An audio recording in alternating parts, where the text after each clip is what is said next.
আপনি আপনার এলাকার নেতাগুলির মধ্যে তাকায় দেখেন, এলাকার ধনী মানুষদের বিচার করতে চায় না, দুর্বল মানুষদের উপর বিচারের নামে জুলুম করে এমন আছে না নাই? দুর্বল মানুষদের উপর বিচার করার জন্য এলাকার নেতা পাগল হয়, কিন্তু এলাকার চৌধুরী সাহেব যদি কোনো অন্যায় করে তার বিচার করতে চায় না। ঠিক কি না বলেন? আপনার লিয়াজও মেইনটেইন করে চলে, লিয়াজও মেইনটেইন। তারা চিন্তা করে চৌধুরী সাহেবের ফ্যামিলির মানুষ চুরি করেছে, তার যদি হাত কাটা হয় তার ফ্যামিলির উপর দাগ লেগে যাবে। আপনি তাকায় দেখেন, বাংলাদেশের পার্লামেন্টে বসে কোটটাই পরে বাংলাদেশের টাকা চুরি করে বিদেশে পাচার করছেন, বিচার করতে পারে না। ঠিক কি না বলেন? আর ওপেন বাংলাদেশে উসমান হাদিকে হত্যা করা হয়েছে, তার বিচার করতে পারে না। ঠিক কি না? আসসালামু আলাইকুম ওয়া রাহমাতুল্লাহি ওয়া বারাকাতুহু।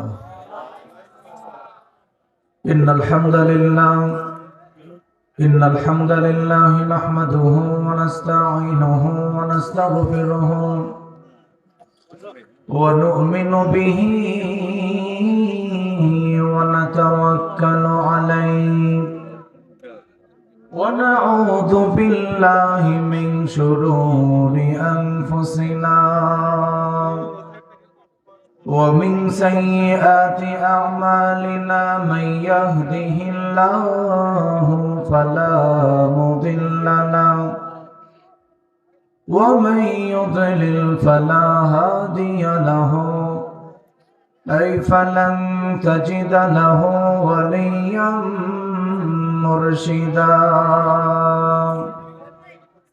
ونشهد أن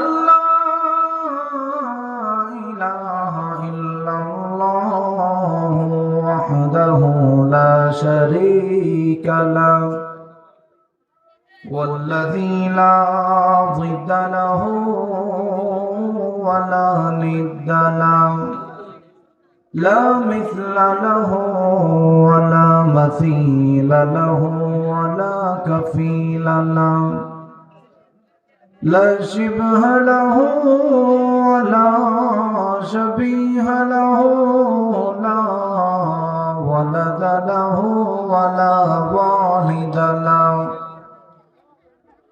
وهو الواحد الفرد الصمد لم يلد ولم يولد ولم يكن له كفوا أحد ونشهد أن سيدنا ونبينا وبشيرنا ونذيرنا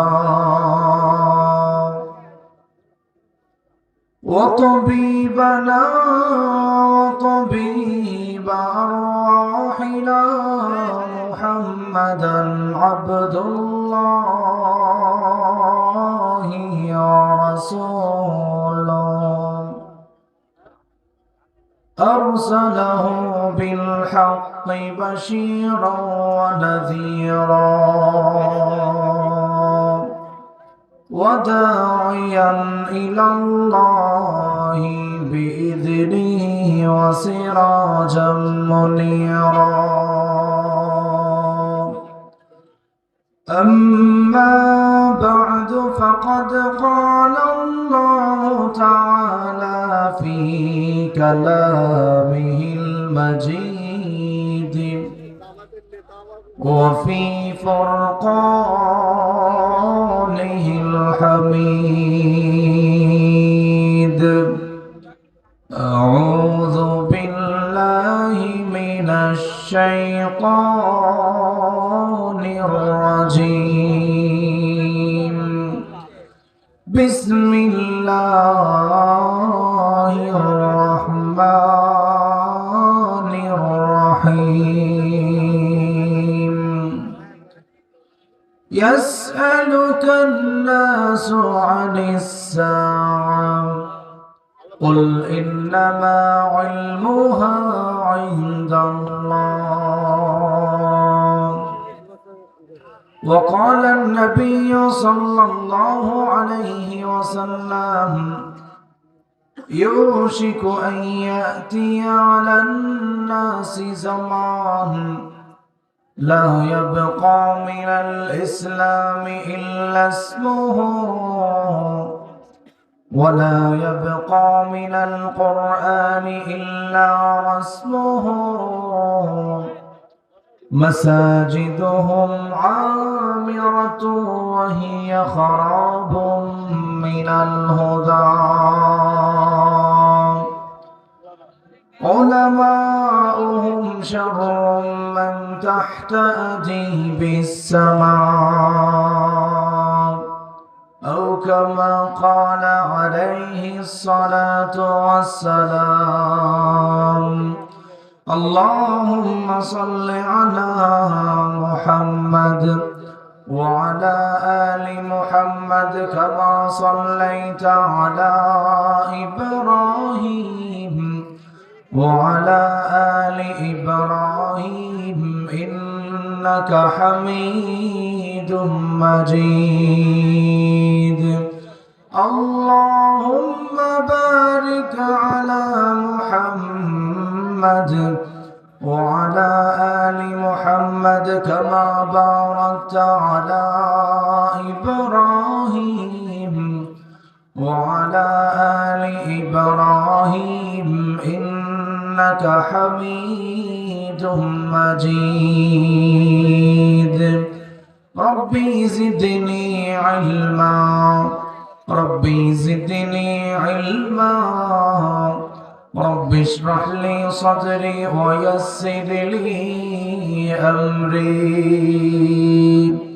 واحلل عقدة من لساني يفقه قولي الله مرة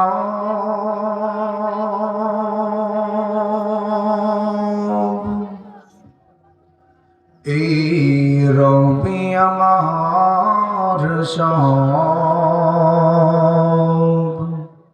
আল্লাহ আমার রব এই রবি আমার সব আল্লাহ আমার রব এই রবি আমার সব দমে দমে তনু মনে তারি অনুভব আল্লাহ আমার রব এই রবি আমার সব তোমার দুনিয়াতে আমি যেদিকে তাকাই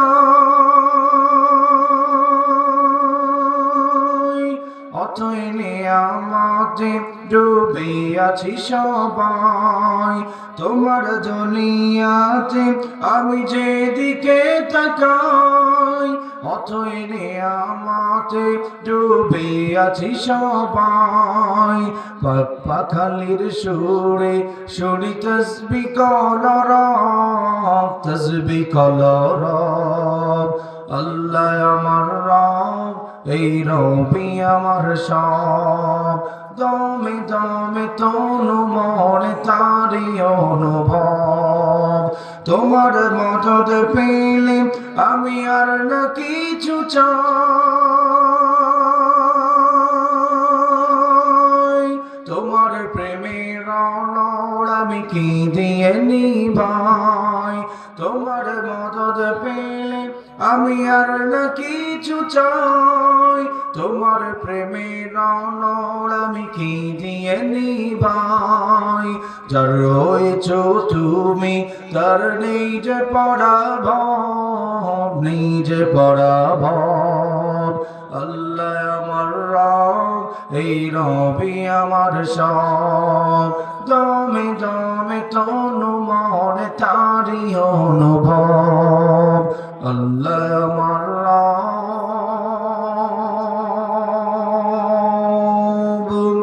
এই রবি আমার সব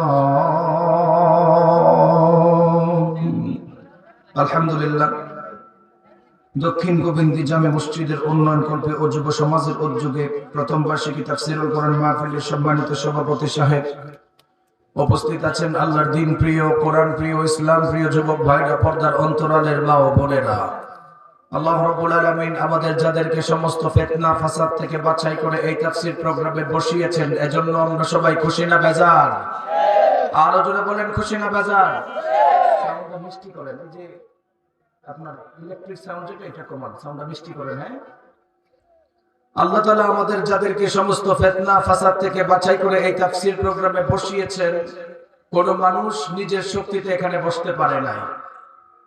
আল্লাহ তাআলা যাদেরকে ভালোবাসেন, যাদেরকে মহব্বত করেন, যাদেরকে অনুগ্রহ করেন, আল্লাহ তাআলা তাদেরকে এই দ্বীনের কাজের সাথে সম্পৃক্ত রাখেন। ঠিক কি না বলেন? রাসূল সাল্লাল্লাহু আলাইহি ওয়াসাল্লাম বলেন, ইন্না লিল্লাহি আহলিনা মিনান নাস। সাহাবায়ে কেরাম, নিশ্চয়ই দুনিয়াতে আল্লাহর পরিবার আছে। এক সাহাবী প্রশ্ন করেছিল, মান হুম ইয়া রাসূলুল্লাহ, আল্লাহর পরিবার কারা? রাসূল সাল্লাল্লাহু আলাইহি ওয়াসাল্লাম বলেন, হুম আহলুল কুরআনি আহলুল্লাহি ওয়া খাসাতুহু। যারা দুনিয়ার মধ্যে কোরআনের সঙ্গে খাস, তারা সবাই আল্লাহর পরিবার। সুবহানাল্লাহ পড়েন।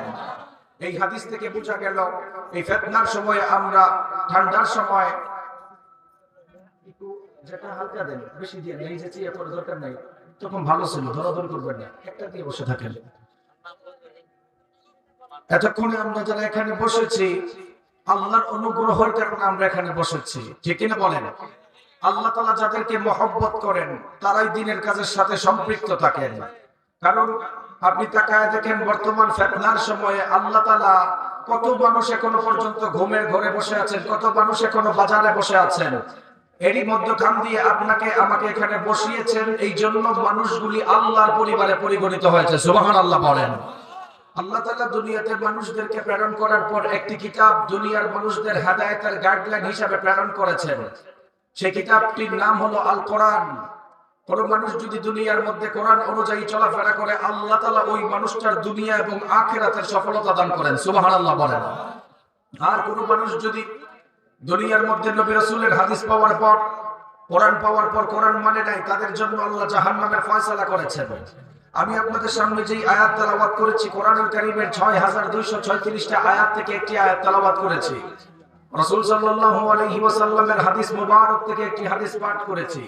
এই আয়াত এবং হাদিসকে সামনে রেখে through the lens of Sunnah and modern সায়েন্সের আলোকে কিছু কথা বলে বিদায় নিব ইনশাআল্লাহ। আল্লাহ তাআলা এই আয়াতের মধ্যে বলেন, দুনিয়া কিয়ামত হবে কখন, এটা একমাত্র জানেন কে? আরো জোরে বলেন।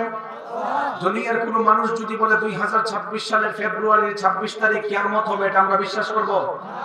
এখন যদি আমেরিকার নাসা গবেষণাগার দাবি করে 2026 সালে কিয়ামত হবে, এটা আমরা বিশ্বাস করব? না। দুনিয়ার কোন মানুষ কিয়ামতের দিন তারিখ বলতে পারে না, বরং আল্লাহ তাআলা জানেন কিয়ামত কবে হবে। কিন্তু কিয়ামত হওয়ার আগে সমাজের মধ্যে কয়েকটি খারাপ অভ্যাস বেড়ে যাবে। আল্লাহর নবী বলেন, সাহাবায়ে কেরাম শোনো, কিয়ামত হওয়ার আগে যখন সমাজের মধ্যে কয়েকটি খারাপ অভ্যাস বেড়ে যাবে, ফালিয়ারতাকিবুহু ইনদা যালিকা রিহান হামরা। আল্লাহ তাআলা সমাজের মধ্যে অগ্নিবায়ু চালু করবেন, ফাসফান আও মাসখান, মানুষদের চেহারা আল্লাহ বিকৃত করবেন। আপনি বলবেন, হুজুর, আল্লাহ তাআলা তো দুনিয়ার মধ্যে এই পর্যন্ত অগ্নিবায়ু চালু করেন নাই, মানুষদের চেহারা বিকৃত করেন নাই। আপনি গত বছরের হিস্ট্রি দেখেন, ইউনাইটেড স্টেট অফ আমেরিকার বিখ্যাত স্টেট লস অ্যাঞ্জেলস আল্লাহ আগুনে জ্বালিয়ে দিয়েছেন। গাইবান্ধার মানুষের আপনারা সবাই বলেন তো দেখি, যেই আল্লাহ আমেরিকাতে পাপের কারণে আযাব দিতে পারে, আগুন দিতে পারে, সেই আল্লাহ গাইবান্ধায় আগুন দিতে পারে কি পারে না? যেই আল্লাহ আমেরিকার মানুষদের চেহারা বিকৃত করে পাপের কারণে, বাংলাদেশের মধ্যে সেই পাপের কারণে আল্লাহ তাআলা চেহারা বিকৃত করতে পারেন কি পারেন না? তাহলে বোঝা গেল এই খারাপ অভ্যাসগুলি থেকে উম্মত বেঁচে থাকতে হবে। দুঃখজনক বিষয়, আমাদের সমাজের নারী, আমাদের সমাজের যুবক, আমাদের সমাজে আবাল বৃদ্ধ সবাই এই খারাপ কাজের সাথে লিপ্ত। আল্লাহর নবীর কাছে প্রশ্ন করা হয়েছিল, নবী হে, কিয়ামত কবে হবে আপনি আমাদেরকে জানায়া দেন। ভাই পিছনে একটা চিনচিন আওয়াজ করে না, বাতাসের কারণে না, এটা একটু অফ করে ইয়ে করে দেন, স্টেজটা ক্লিয়ার করুন, না দরকার না কেন। আল্লাহর নবীর কাছে প্রশ্ন করা হয়েছিল, নবী হে, আপনি বলেন কিয়ামত কবে হবে? রাসূল সাল্লাল্লাহু আলাইহি ওয়াসাল্লাম বলেন, কিয়ামত কবে হবে এটা একমাত্র আল্লাহ জানেন, কিন্তু কিয়ামত হওয়ার আগে সমাজের মধ্যে কিছু খারাপ ঘটনা ঘটবে। তাহলে বোঝা গেল এই হাদিসের কথা বলতে গিয়ে যদি আপনাদের এলাকার সুদখোরের বিরুদ্ধে যায়, আপনারা রাগ করবেন? কোরআনের কথা বলতে গিয়ে যদি ঘুষের বিরুদ্ধে যায়, আপনারা রাগ করবেন? কোরআনের পক্ষে কথা বলার কারণে যদি নিজের বাপের বিরুদ্ধে যায়, আপনারা রাগ করবেন? কোরআনের পক্ষে কথা বলার কারণে যদি নিজের আপন দলের নেতার বিরুদ্ধে যায়, বলার টাইম নাই, ঠিক কিনা বলেন? কোরআনের পক্ষে আমরা কারা কারা আছে, দুইটা হাত তুলে আল্লাহকে দেখায় দেন। নারে তাকবীর, নারে তাকবীর, দুইটা হাত নামান। নবীর কাছে যখন প্রশ্ন করা হয়েছিল, নবী হে বলেন কিয়ামত কবে হবে, আল্লাহর নবী বলেন, শোনো, কিয়ামত কবে হবে আল্লাহ জানে, কিন্তু সমাজের মধ্যে 15টি খারাপ অভ্যাস ঘটবে, 15টি খারাপ গুনাহ বেড়ে যাবে। বলেন কয়টা? আল্লাহ রাব্বুল আলামিন কোরআন নাযিল করার মাধ্যমে দুনিয়ার মানুষদেরকে জানালেন, এই কোরআন নাযিল করার মাধ্যমে আল্লাহ সমস্ত কিছুর সমাধান দিয়েছেন। রাষ্ট্র কেমন ভাবে চালাবেন আল্লাহ কোরআনের মধ্যে বর্ণনা করেছেন, সমাজ ব্যবস্থা কেমন ভাবে চালাবেন আল্লাহ কোরআনের মধ্যে বর্ণনা করেছেন। আপনি আপনার ওয়াইফকে কেমন ভাবে ঘরের মধ্যে চালাবেন আল্লাহ কোরআনের মধ্যে বর্ণনা করেছেন। দুনিয়া কেমন ভাবে কিয়ামত হবে আল্লাহ বর্ণনা করেছেন। বিশ্বনবী সাল্লাল্লাহু আলাইহি ওয়াসাল্লামের কাছে মানুষের হাজির হয়ে বলতো, ইয়া রাসূলুল্লাহ, কিয়ামত কবে হবে আপনি আমাদেরকে জানায়া দেন। আল্লাহর নবী বললেন, ও সাহাবায়ে কেরাম, উম্মতের মধ্যে যখন 15টি খারাপ অভ্যাস বেড়ে যাবে, আল্লাহর নবী বললেন ওই সমানার উম্মতের উপর আল্লাহ তাআলা গজব নাযিল করবেন, মানুষদের চেহারা বিকৃত করে দিবেন। আল্লাহর নবী বললেন, ফালিয়াতাকিবুহু ইনদা যালিকা রিহান হামারা, ওই জমানার মানুষদের উপর আল্লাহ তাআলা অগ্নিবায়ু চালু করে দিবেন। এই হাদিস শোনার পর এক সাহাবী আমার নবীকে বলল, ইয়া রাসূলুল্লাহ, সেই 15টি খারাপ অভ্যাস কি? আল্লাহর নবী বললেন, ও সাহাবায়ে কেরাম, উম্মত ধ্বংস হওয়ার আগে উম্মতের মধ্যে সর্বপ্রথম খারাপ অভ্যাস হলো 1 নাম্বার, ইযা কানাল মাগনামু ওয়ালা, এমন একটা জমানার মধ্যে মানুষগুলি উপনীত হয়ে যাবে, যেই জমানার মধ্যে মানুষগুলি রাষ্ট্রের ধন সম্পদ গুলিকে বাপদাদার সম্পদ মনে করবে, এলাকার গরিব মানুষের চিন্তা করবে না। আপনি তাকায় দেখবেন বর্তমান বাংলাদেশেও রাষ্ট্রের নেতাগুলি রাষ্ট্রের ধন সম্পদকে বাপদাদার সম্পদ মনে করে, এলাকার গরিব মানুষদের চিন্তা করে না, দেশের গরিব মানুষদের চিন্তা করে না, লুটপাট করে বাহিরের দেশে পাচার করে দেয়। এইরকম টাইপের কিছু কুলাঙ্গার নেতা বাংলাদেশের মধ্যে আছে না নাই?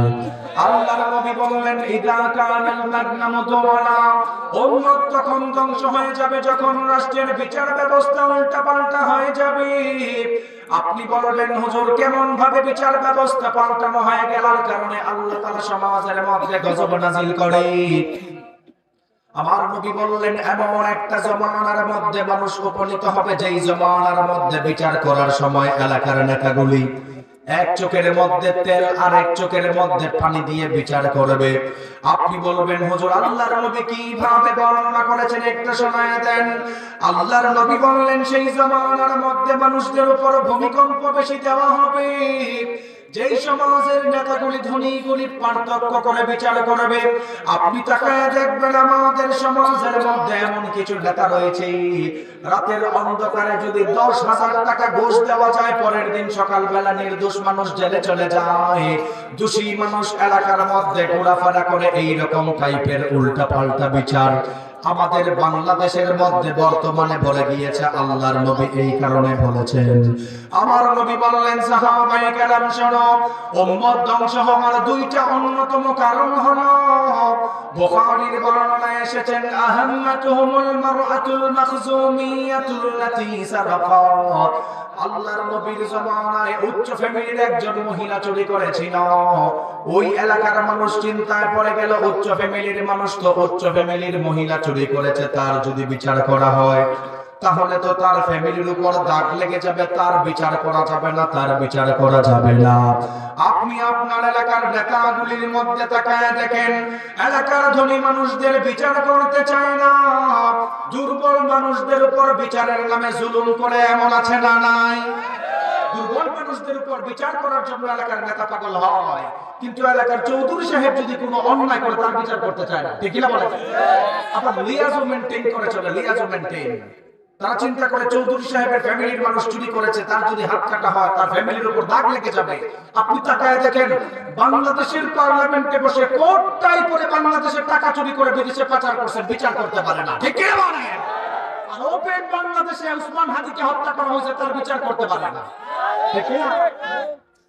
বিশ্ব নবী সাল্লাল্লাহু আলাইহি ওয়াসাল্লাম বললেন, উম্মত ধ্বংস হওয়ার 2য় নাম্বার অন্যতম আলামত হলো, যেই জমানার মধ্যে বিচার ব্যবস্থা উল্টাপাল্টা হয়ে যাবে, বুখারীর বর্ণনায় উচ্চ ফ্যামিলির মহিলা চুরি করেছিল, এলাকার মানুষ ভয় পেয়ে গেল। আল্লাহর নবী এমন ফ্যান্টাস্টিক আদর্শবান, আমার নবীর আদর্শ এমন সুন্দর আদর্শ ছিল, আমার নবী কখনো দোদুল্লাহ করে বিচার করতেন না, বেইনসাফি করে বিচার করতেন না। আপনি জানলে অবাক হবেন, হাদিসের মধ্যে আসছেন এলাকার মানুষগুলি ভয় পেয়ে গেল। হাদিসের মধ্যে আসছেন মাইয়ুকাল্লিমু রাসূলুল্লাহি সাল্লাল্লাহু আলাইহি ওয়াসাল্লাম, কে আল্লাহর নবীর কাছে উচ্চ ফ্যামিলির মহিলার চুরির কথা ঘটনাটা বর্ণনা করবে। আল্লাহর নবী তো রাগান্বিত হয়ে হাত কেটে দিবেন, তার ফ্যামিলির উপর দাগ লেগে যাবে।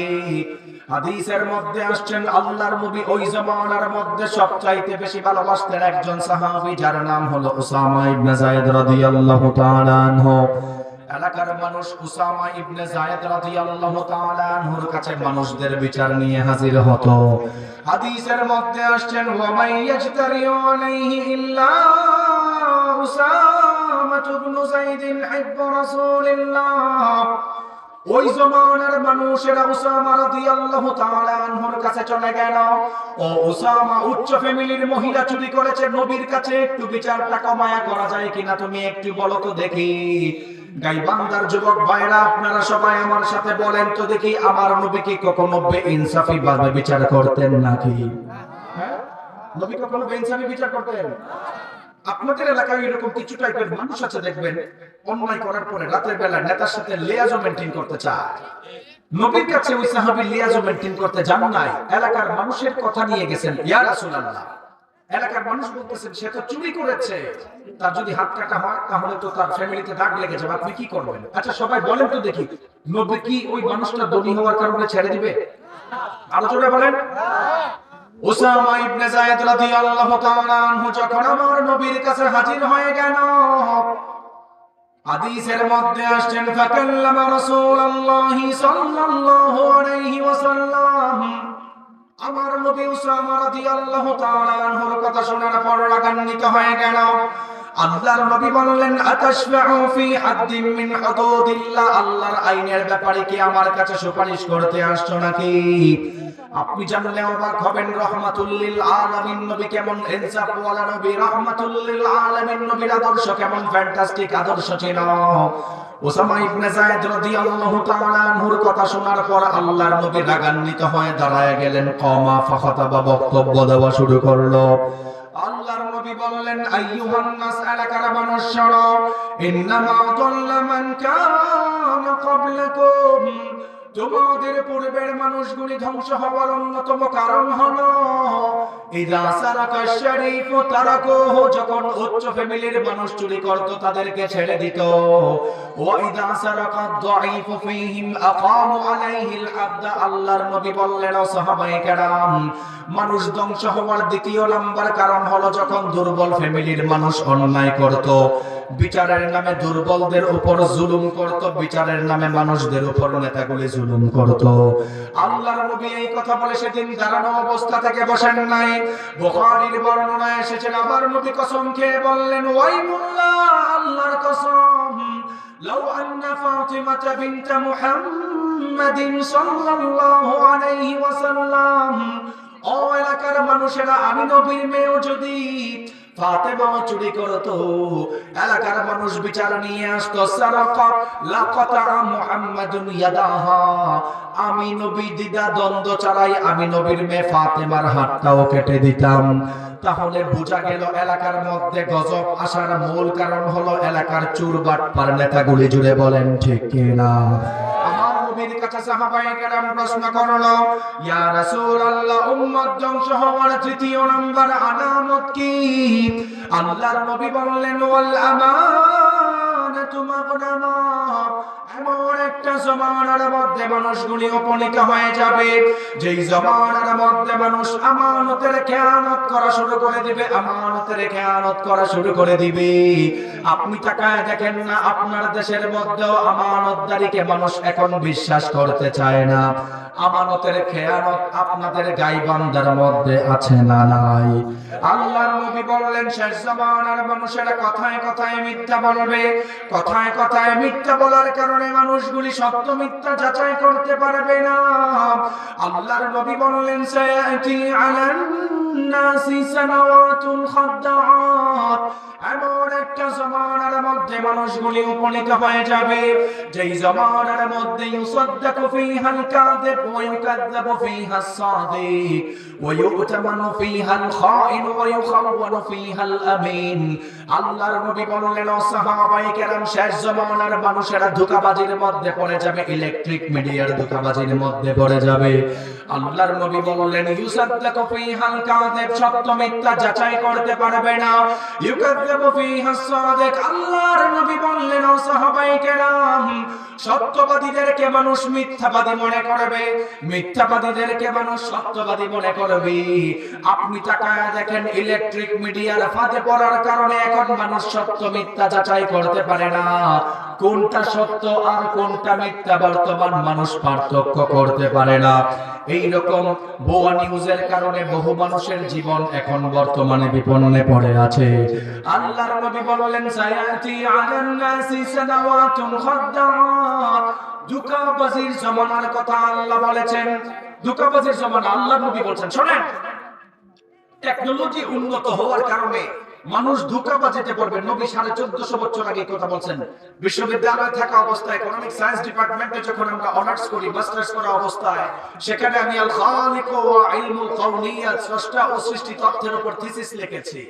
স্রষ্টা ও সৃষ্টি তত্ত্বের উপর থিসিস লিখতে গিয়ে এই হাদিসের উপরে নবী যে 1500 বছর আগে বলছেন সায়াতি আলান নাসি সানাওয়াতুন খাদ্দাআত, এমন জমানায় মানুষ উপনীত হবে যেই জমানার মধ্যে মানুষ ধোঁকাবাজিতে পড়ে যাবে। ইউসাদ্দাকু ফীহাল কাযিব ওয়া ইউকাযযাবু ফীহাস সাদিক, সত্যবাদী মিথ্যাবাদী যাচাই করতে পারবে না।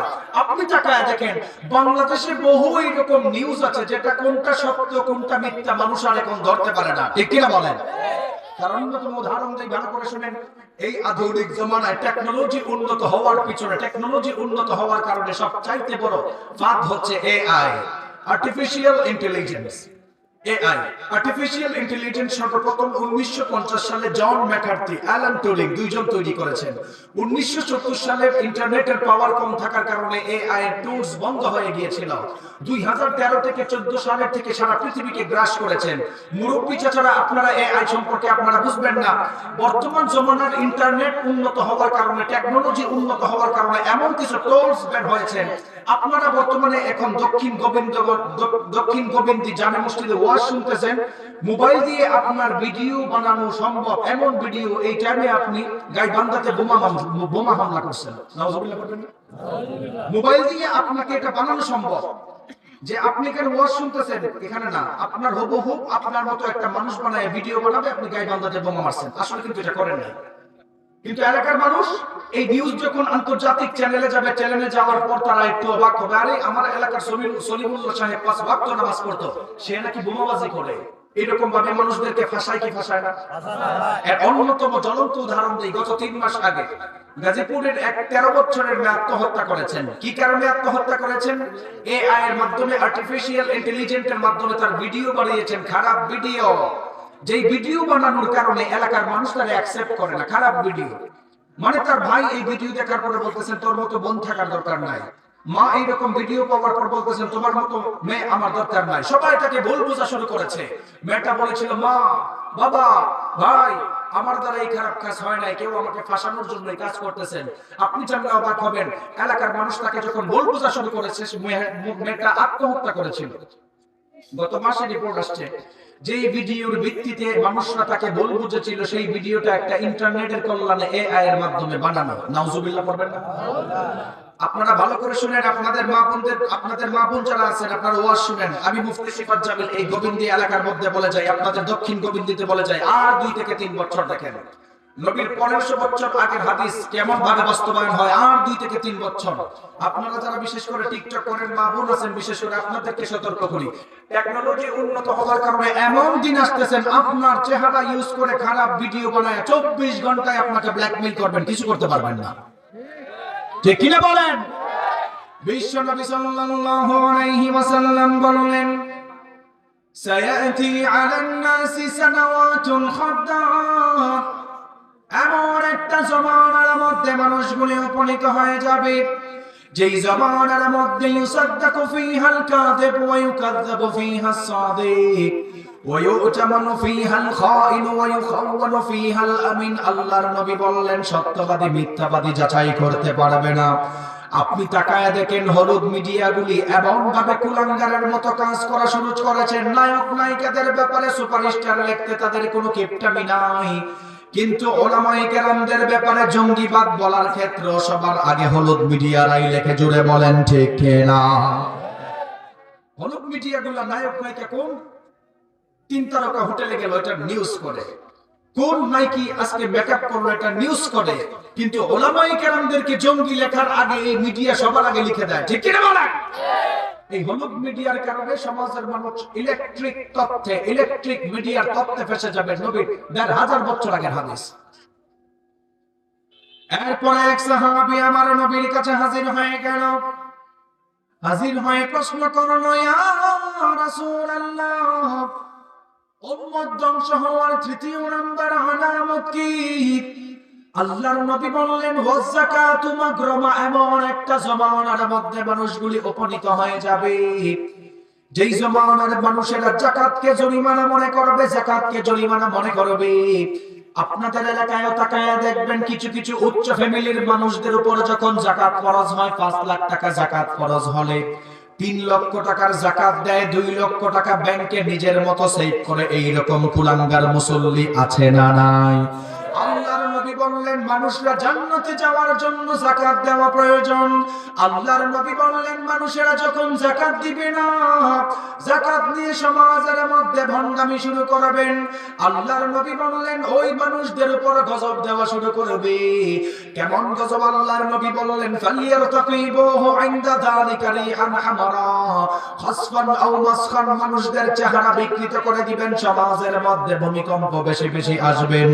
আপনি মনে করিয়েন না ইন টার্মস অফ ওয়েলথ এর মানির কারণে আপনি দুনিয়ার সফলতা অর্জন করেছেন।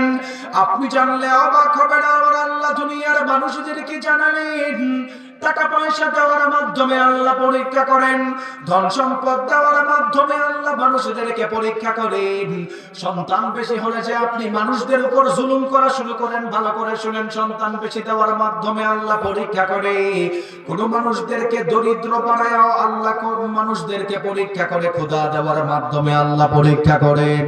আল্লাহ রাব্বুল আলামিন কোরআনুল কারীমের সূরাতুল বাকারা এর 155 নম্বর আয়াতে মানুষদেরকে জানালেন, ওয়ালা নাবলুওয়ান্নাকুম বিশাইইম মিনাল খাউফি ওয়াল জু'i ওয়া নাকসিম মিনাল আমওয়ালি ওয়াল আনফুসি ওয়াস সামারাত ওয়াবাশশিরিস সাবিরিন। আল্লাহু আকবার।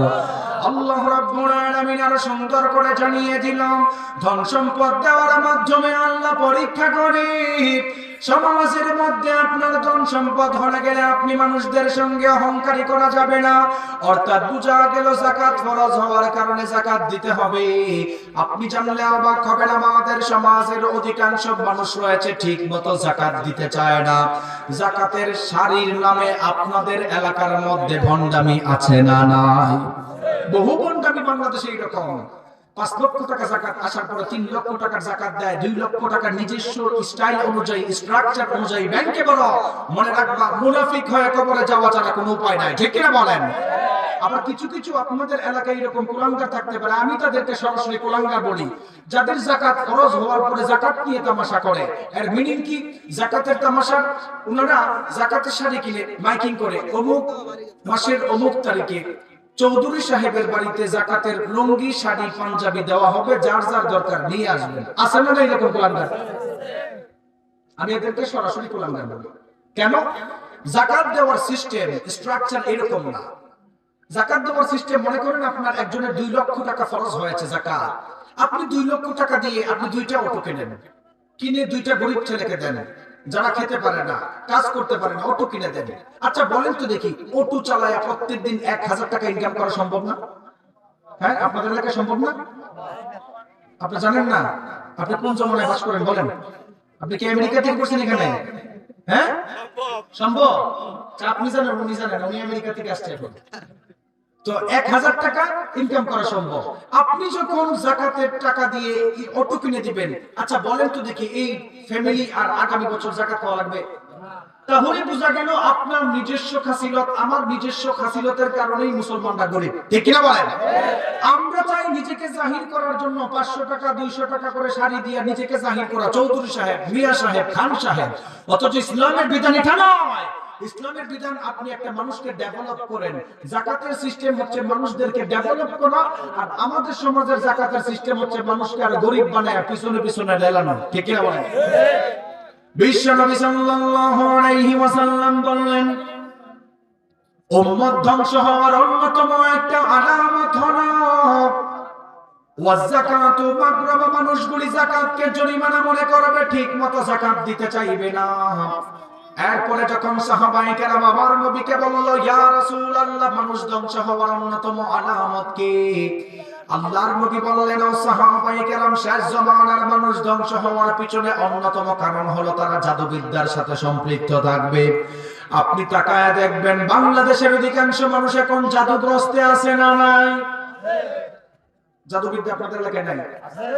আল্লাহর নবী বললেন ওই মানুষদের উপর গজব, তারা ধ্বংস হবে যখন মানুষ জাদু টোনা তাবিজ করে মানুষদের উপরে। আপনি তাকায় দেখবেন বাংলাদেশের বহু ফ্যামিলি এরকম আছে। এখন আর বাংলাদেশে হাতে মারামারি নাই। কিসে মারামারি নাই? হাতে মারামারি নাই। আপনার সঙ্গে একজনের ঝগড়া লাগছে, এখন আর তারে হাতে মারে না, সরাসরি তারে কুফুরি করে, জাদু করে। আছে না নাই এরকম? বিশেষ করে আমাদের মা বোন যারা শুনতেছেন, আপনাদের সাথে তান্ত্রিকদের সম্পর্ক বেশি, মা বোনেরা জাদু টোনায় বেশি বিশ্বাসী, ঠিক কিনা বলেন?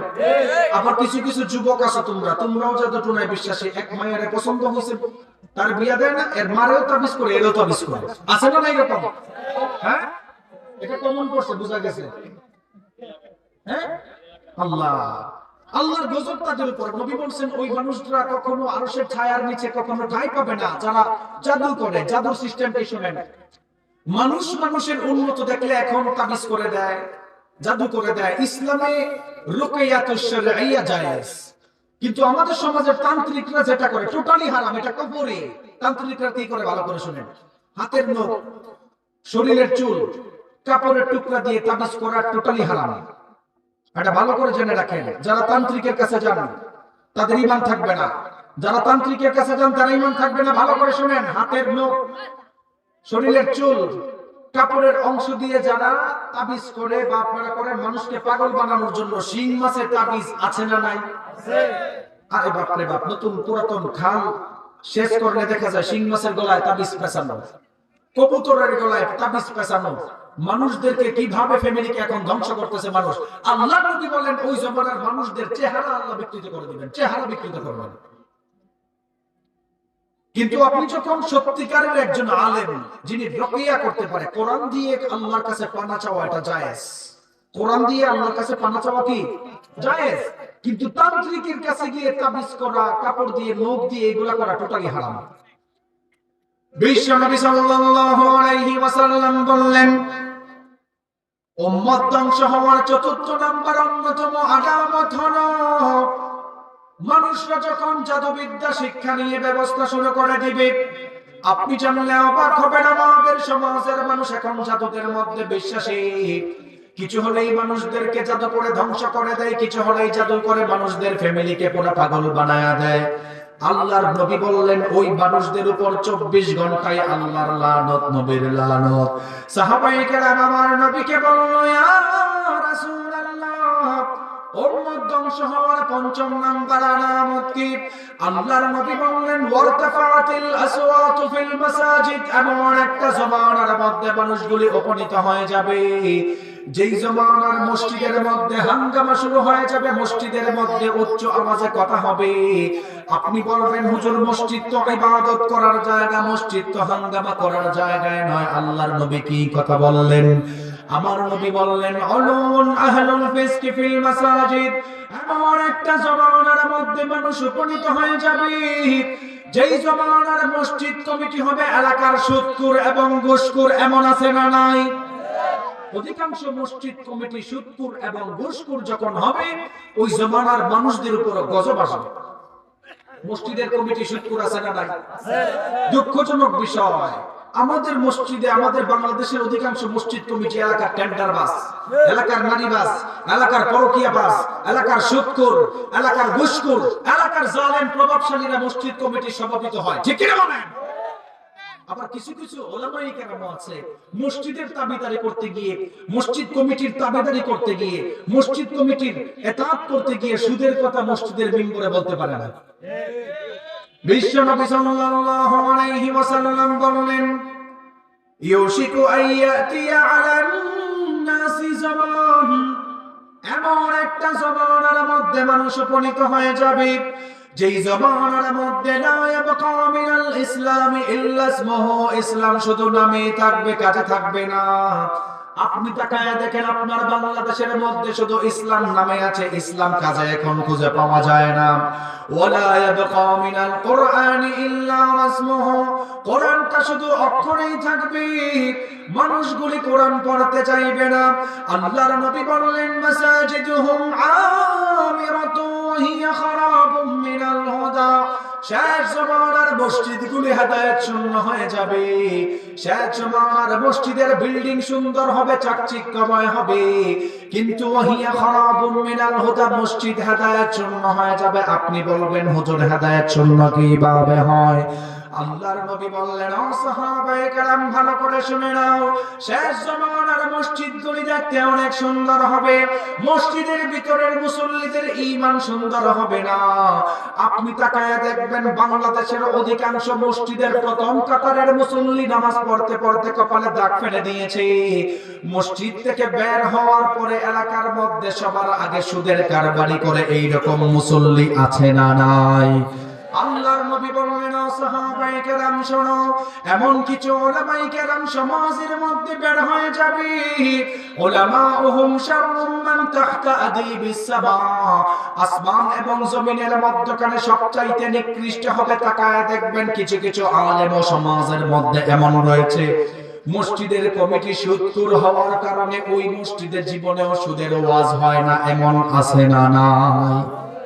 মসজিদ কমিটি যখন সুদখোর হয়, কোনো কারণে যদি খতিব সাহেব সুদের ওয়াজ করে মসজিদ কমিটির সভাপতি কাশি দেয়, মসজিদের কাশি দেয়, তো হুজুর তো চালাক, হুজুর সুদের ওয়াজ বাদ দিয়ে গেছে ঘুষে। এখন ঘুষের ওয়াজ করার কারণে মসজিদ কমিটির সেক্রেটারি তো ইন্টারন্যাশনাল ঘুষ করবে। এবার টাকাইছে হুজুর, সুদের ওয়াজ করছেন, সভাপতির উপরে পড়ছিল, উনি কাশি দেওয়ার কারণে আপনি ঘুষে চলে গেলেন, তো আমি যে টাকাইছি আপনার চোখে লাগেনি, হুজুর তো চালাক। এবার গেছেন পরকীয়ার ওয়াজে, তো মসজিদ কমিটির কেশিয়ার অধিকাংশ জায়গার মধ্যে পরকীয়া বাজ আছে না নাই? আলোচনা বলেন, আছে না নাই? তাহলে বোঝা গেল কিছু উলামায়ে কেরাম আছে আসমান জমিনের মধ্যখানে সবচাইতে নিকৃষ্ট হবে চাকরির ভয়ে, মসজিদ কমিটির ভয়ে, যারা সুদের কথা বলতে পারে না। আল্লাহর কসম করে বলি, যেই ইমামের মাধ্যমে মসজিদ কমিটির ভয়ের কারণে মিম্বরে সুদের কথা হয় না, তার মাধ্যমে মিম্বর রক্ষা হবে না, বরং মাটি কাটা তার জন্য। ঠিক আছে বলেন, ঠিক কিনা বলেন? তুমি মাটি কেটে খাও, মসজিদ কমিটির তাবেদারি করা দরকার নাই, রিজিকের মালিক কে? আরো জোরে বলেন, আরো জোরে বলেন। কিন্তু আমাদের সমাজের মানুষ মসজিদ কমিটি সুদখোর ঘুষখোর হওয়ার পিছনে দায়ী আপনারা, আমরা। কারা বলেন? পাবলিক নিজের উপর দোষ নিতে চায় না। মসজিদ কমিটি সুদখোর ঘুষখোর হওয়ার পিছনে দায়ী কারা? সবাই বলেন, সবাই বলেন, কারা? আমরা। কিভাবে? শুনেন, আপনাদের আমাদের সমস্যা হচ্ছে মসজিদের অভাব, ঠিক আছে, কেউ আসার পরে, আচ্ছা আসবে, দাঁড়ান দাঁড়ান দাঁড়ান, কেউ আসবে, আসার পরে বলবে মসজিদের কি দরকার, তোমার 10 লাখ টাকা দিলাম মসজিদের টাইলস। আপনারা কি করেন যে মসজিদে তো 10 লাখ টাকা টাইলসের দরকার, অমুক চৌধুরী সাহেব টাইলসের 10 লাখ টাকা দিয়ে দিয়েছে, ওনারা সভাপতি বানা। আসলে সে কিন্তু এলাকা শত্রু, ঠিক কিনা বলেন? আবার আসার পরে একজন বলতেছে মসজিদের কি দরকার, আমাদের তো জানালার দরকার, 5 লক্ষ টাকার দরকার। তো ওই ব্যক্তি এসে বলতেছে, ঠিক আছে 5 লক্ষ টাকা আমি মসজিদে দিলাম। আপনি জাস্টিফাই না করে 5 লক্ষ টাকা নেওয়ার পরে চিন্তা করছেন সভাপতি 10 লাখের হলো, 5 লাখ যেহেতু দিয়েছে সেক্রেটারি বানায় দেন। 2 টাকা টাকা পাওয়ার পরে আপনারা মসজিদ কমিটির সভাপতি সেক্রেটারি নির্ধারণ করলে এর জন্য দায়ী এলাকাবাসীও, ঠিক কি না বলেন? মসজিদ কমিটি হতে গেলে টাকা পয়সা জরুরি নয়, in terms of name and fame থাকলে মসজিদ কমিটি হওয়া যাবে না। In terms of wealth and money থাকলে টাকা পয়সার মালিক হলেই মসজিদ কমিটির সভাপতি হওয়ার যোগ্য নয়। ইন টার্মস অফ পাওয়ার রাজনৈতিক ক্ষমতা থাকলেই যে আপনি তাকে মসজিদ কমিটির সভাপতি বানাতে হবে এরকম নয়, বরং আপনার এলাকার মধ্যে যারা বাদাম বিক্রি করে আল্লাহ ওয়ালা যদি হয় ওই মানুষটা মসজিদ কমিটির সভাপতি হওয়ার যোগ্যতা রাখে। ঠিক কিনা বলেন? মসজিদ কমিটি কেমন হবে ভালো করে শুনেন। আল্লাহর নবী বললেন সাহাবায়ে কেরাম, মানুষ ধ্বংস হওয়ার অন্যতম কারণ হলো মানুষগুলি জাস্টিফাই করাবে না। মানুষগুলি সমাজের মধ্যে মসজিদ কমিটি বানানোর ক্ষেত্রে জাস্টিফাই করবে না। অথচ রব্বুল আলামিন কোরআনুল কারীমের মধ্যে মসজিদ কমিটির গুণ কেমন হবে আল্লাহ জানিয়ে দিল। আল্লাহ তাআলা বলেন মসজিদ কমিটি কেমন হবে, আল্লাহ তাআলা মসজিদ কমিটির 5টা গুণ কোরআনের মধ্যে সুন্দর করে তুলে ধরেছেন। আল্লাহ রাব্বুল আলামিন কোরআনুল কারীমের মধ্যে দুনিয়ার মানুষদেরকে জানালেন ইন্নামা ইয়া'মুরু মাসাজিদাল্লাহি মান আমানা বিল্লাহি ওয়াল ইয়াউমিল আখির ওয়া আকামাস সালাতা ওয়া আতাজ যাকাতা ওয়া লাম ইয়াখশা ইল্লাল্লাহ।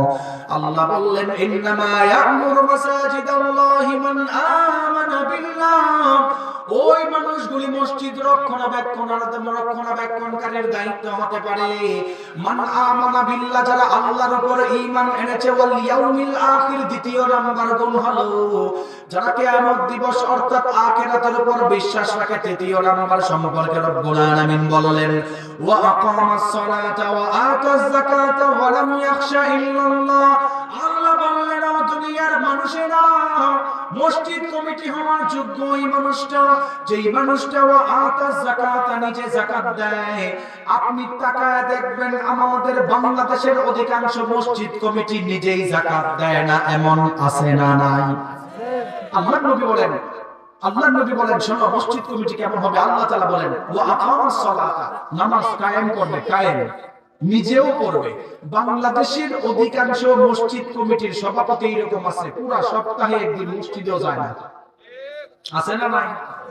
5 নাম্বার ওয়ালাম ইয়াখশা ইল্লাল্লাহ, আল্লাহ ছাড়া কাউকে ভয় পাওয়া যাবে না।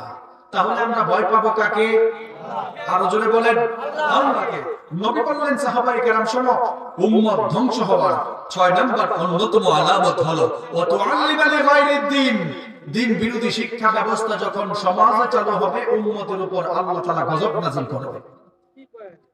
এরপরে আমার নবীর কাছে যখন প্রশ্ন করা হলো ইয়া রাসূলুল্লাহ উম্মত ধ্বংস হওয়ার 7 নাম্বার অন্যতম আলামত কি? আল্লাহর নবী বললেন ওয়া তুআল্লিমা লিগায়রিদ দ্বীন, দিন বিরোধী শিক্ষা ব্যবস্থা চালু হবে। দিন বিরোধী শিক্ষা ব্যবস্থা বলতে আল্লাহর নবী বললেন কোরআন শিক্ষার বিরোধিতা কোন সময়ে। আপনি তাকায় দেখবেন আমাদের সমাজের মানুষ এখন কোরআন পড়তে চায় না, কোরআন জানতে চায় না, কোরআন শিখতে চায় না, কোরআন শিক্ষার বিরোধিতা করে এই রকম টাইপের কিছু মানুষ আমাদের সমাজে আছে না নাই? যেই মানুষগুলি দুনিয়ার মধ্যে কোরআন পাওয়ার পর কোরআন মানে না, নবী রাসূল পাওয়ার পর নবী রাসূল মানে নাই, আল্লাহ তাআলা ওই মানুষদেরকে দুনিয়া এবং আখিরাতের মধ্যে 3টা শাস্তি দিবেন। কোরআনুল কারীমের 20 নম্বর সূরা সূরাতুত তাহা এর মধ্যে রব্বুল আলামিন জানালেন ওয়া মান আ'রাদা আন যিকরি ফাইন্না লাহু মাঈশাতান দানকা ওয়া নাহশুরুহু ইয়াওমাল কিয়ামাতি আ'মা ক্বালা রাব্বি লিমা হাশারতানি আ'মা ওয়া ক্বাদ কুনতু বাসীরা قال كذلك أتتك آياتنا فنسيتها وكذلك اليوم تنسى। আল্লাহ রাব্বুল আলামিন এই আয়াতের মধ্যে আরো করে জানিয়ে দিল ওয়া মান আ'রাদা আন যিকরি ফাইন্না লাহু মাঈশাতান দানকা, যেই মানুষগুলি দুনিয়ার মধ্যে কোরআন পাওয়ার পর কোরআন মানে নাই, নবী রাসূল পাওয়ার পর নবী রাসূলদেরকে মানে নাই, আল্লাহ তাআলা বললেন মাঈশাতান দানকা। মুফাসসিরিনে কেরাম বললেন ওই মানুষটা দুনিয়ার মধ্যে কখনো সুখ শান্তি পাবে না। দ্বিতীয় নম্বর শাস্তি সম্পর্কে মুফাসসিরিনে কেরাম বলেন, যেই মানুষগুলি দুনিয়ার মধ্যে কোরআন পাওয়ার পর কোরআন মানে নাই, ওই মানুষটাকে যখন কবরে রাখা হবে, কবরটাকে সংকীর্ণ করা হবে। তৃতীয় নম্বর শাস্তি সম্পর্কে রব্বুল আলামিন সূরাতুত তাহা এর মধ্যে মানুষদেরকে জানালেন, ওয়া নাহশুরুহু ইয়াউমাল কিয়ামাতি আমা। ওই মানুষটাকে আল্লাহ তাআলা হাসরের ময়দানে অন্ধ অবস্থায় হাজির করবে।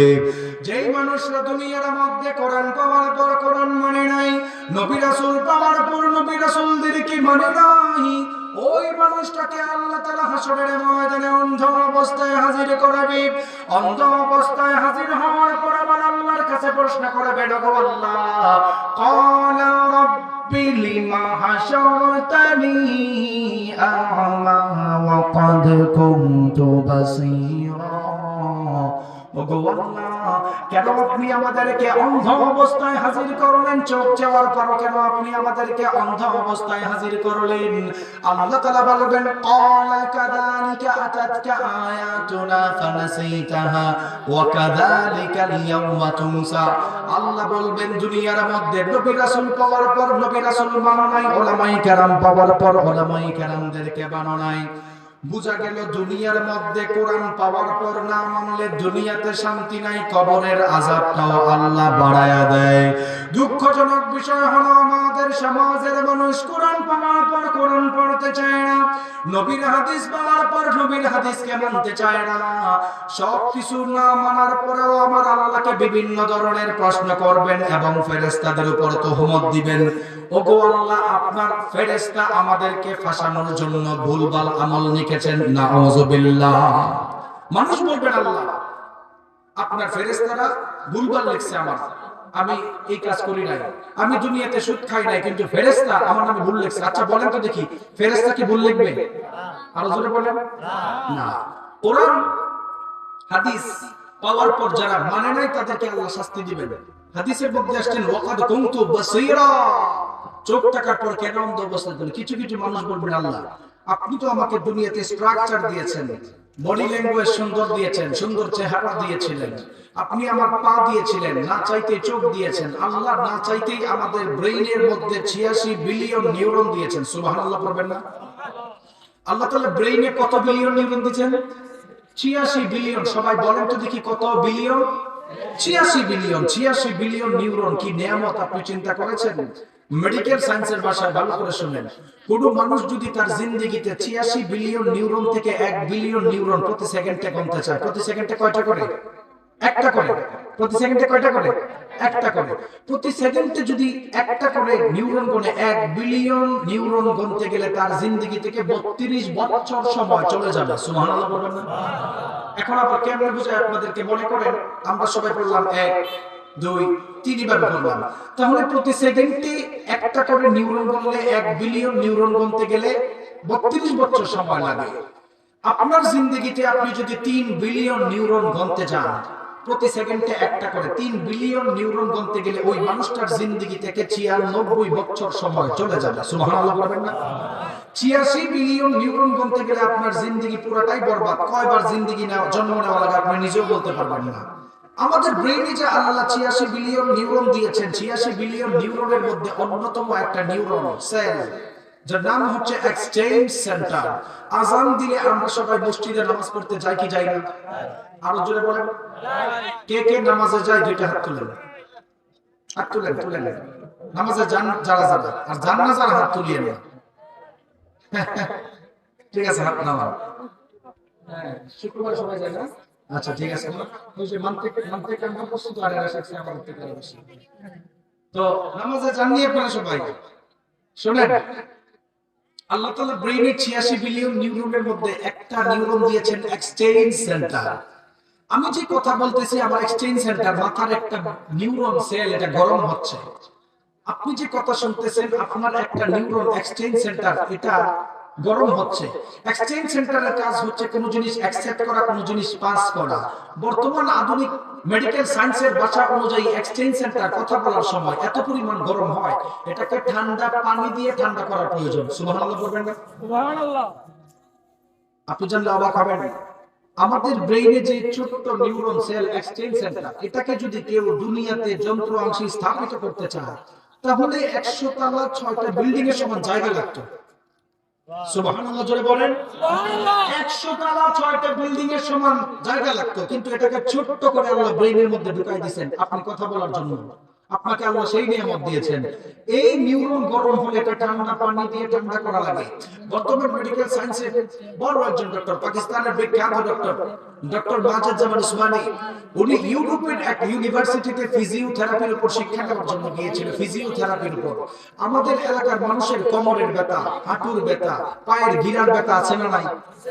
পাকিস্তানের বিখ্যাত ডক্টর মাজেদ জামান উসমানী ইউরোপের এক ইউনিভার্সিটির মধ্যে ফিজিওথেরাপির উপর যখন শিক্ষা নিতে যায়, সেখানে বড় বড় দুইজন ডক্টর, স্মিথ অ্যান্ড্রিস, চার্লস ফাকনার, ইহুদি ডক্টরের কাছে মুসলিম ডক্টর গিয়েছেন ফিজিওথেরাপি শিখতে। মুসলিম ডক্টর দাবি করেন ইহুদি, খ্রিস্টান, ইউরোপিয়ানরা এখনো পর্যন্ত তাদের 17 থেকে 18 প্রকার শারীরিক রোগ ভালো করার জন্য কোমরের ব্যথা, হাঁটুর ব্যথা, উচ্চ রক্তচাপ, মাথার ব্রেইনের অক্সিপিটাল লব, ফ্রন্টাল লবের সমস্যা, এই রকম সমস্যা সমাধান করার জন্য তারা মুসলিম ধর্মের নামাজের ব্যায়াম শিক্ষা দেয়। সুবহানাল্লাহ বলেন। আর বর্তমান আধুনিক মেডিকেল সায়েন্সের ভাষা অনুযায়ী আল্লাহ তাআলা বলেন, ক্বাদ আফলাহাল মুমিনুন, successful indeed are the believers alladhina hum fi salatihim khashi'un। খুশু খুদুর সাথে নামাজ পড়ো, জান্নাতুল ফেরদাউস দিবেন, ওয়াদা করেছেন কে? আরো জোরে বলেন। বর্তমান মেডিকেল সায়েন্সের ভাষায় যদি আধুনিক বিজ্ঞানের আলোকে, through the lens of Sunnah and modern সায়েন্সের আলোকে সূরাতুল মুমিনুনের 2 নম্বর আয়াতের ব্যাখ্যা করেন, ডক্টর মাজেদ জামান উসমানী দাবি করেন, কোন মানুষ যদি প্রত্যেকদিন 5 ওয়াক্ত নামাজ স্থিরতার সহিত, দিলের স্থিরতা, অন্তরের স্থিরতা নিয়ে 5 ওয়াক্ত নামাজে সেজদা দেয়, ওই মানুষের লাইফের 17 থেকে 18 প্রকার রোগের কোনো ঔষধই লাগবে না। আল্লাহু আকবার। সেই নিয়ামত আল্লাহ আপনাকে দিয়েছেন, আপনি চিন্তা করতে পারবেন না। আমাদের দুঃখজনক বিষয় হচ্ছে আমাদের উপমহাদেশের মানুষ, বিশেষ করে মুসলিম সাম্রাজ্যের মানুষ নবীর হাদিস নিয়ে গবেষণা করে না, আল্লাহর কোরআন নিয়ে গবেষণা করে না। আপনি জানলে অবাক হবেন, নবীর হাদিস নিয়ে প্রায় 200 বছর এক ইহুদি গবেষণা করেছেন। কত বছর? নতুন তত্ত্ব দিয়ে যায়, নতুন তত্ত্ব, এগুলো বাংলাদেশে কেউ বলবেন না। এক হাদিসের উপর প্রায় 200 বছর গবেষণা করেছেন। মাদ্রাসার সিলেবাস মিশকাত সানি এর 2 নম্বর পৃষ্ঠা 3091 নম্বর হাদিস, আন মাআকাল ইবনে ইয়াসির রাদিয়াল্লাহু তাআলা আনহু قال قال رسول الله صلى الله عليه وسلم تزوجوا الودود الولد فاني مكاثر بكم الامم।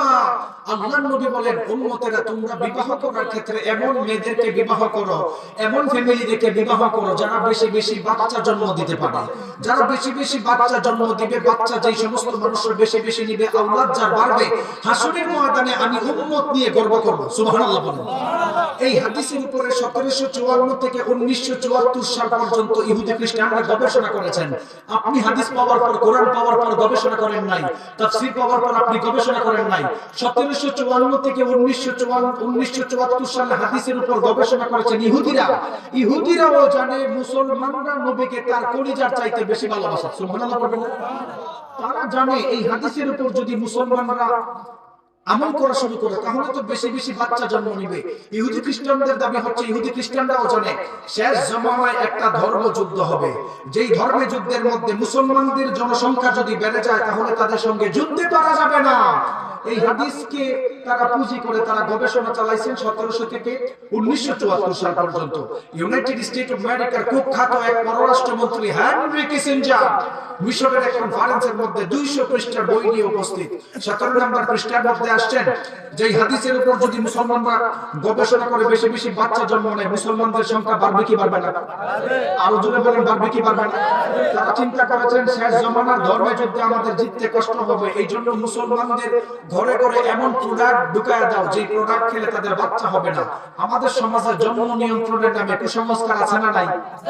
বরং আমাদের সমাজে একটা দাজ্জালীয় স্লোগান এস্টাবলিশ আছে, সেটা হচ্ছে একটি হলে ভালো হয়, দুটির বেশি নয়। আছে না নাই? একটি হলে ভালো হয়, দুটির বেশি নয়। আল্লাহর কসম করে বলে এগুলো দাজ্জালীয় ফিতনা, দাজ্জালীয় স্লোগান। ঠিক কি না বলেন?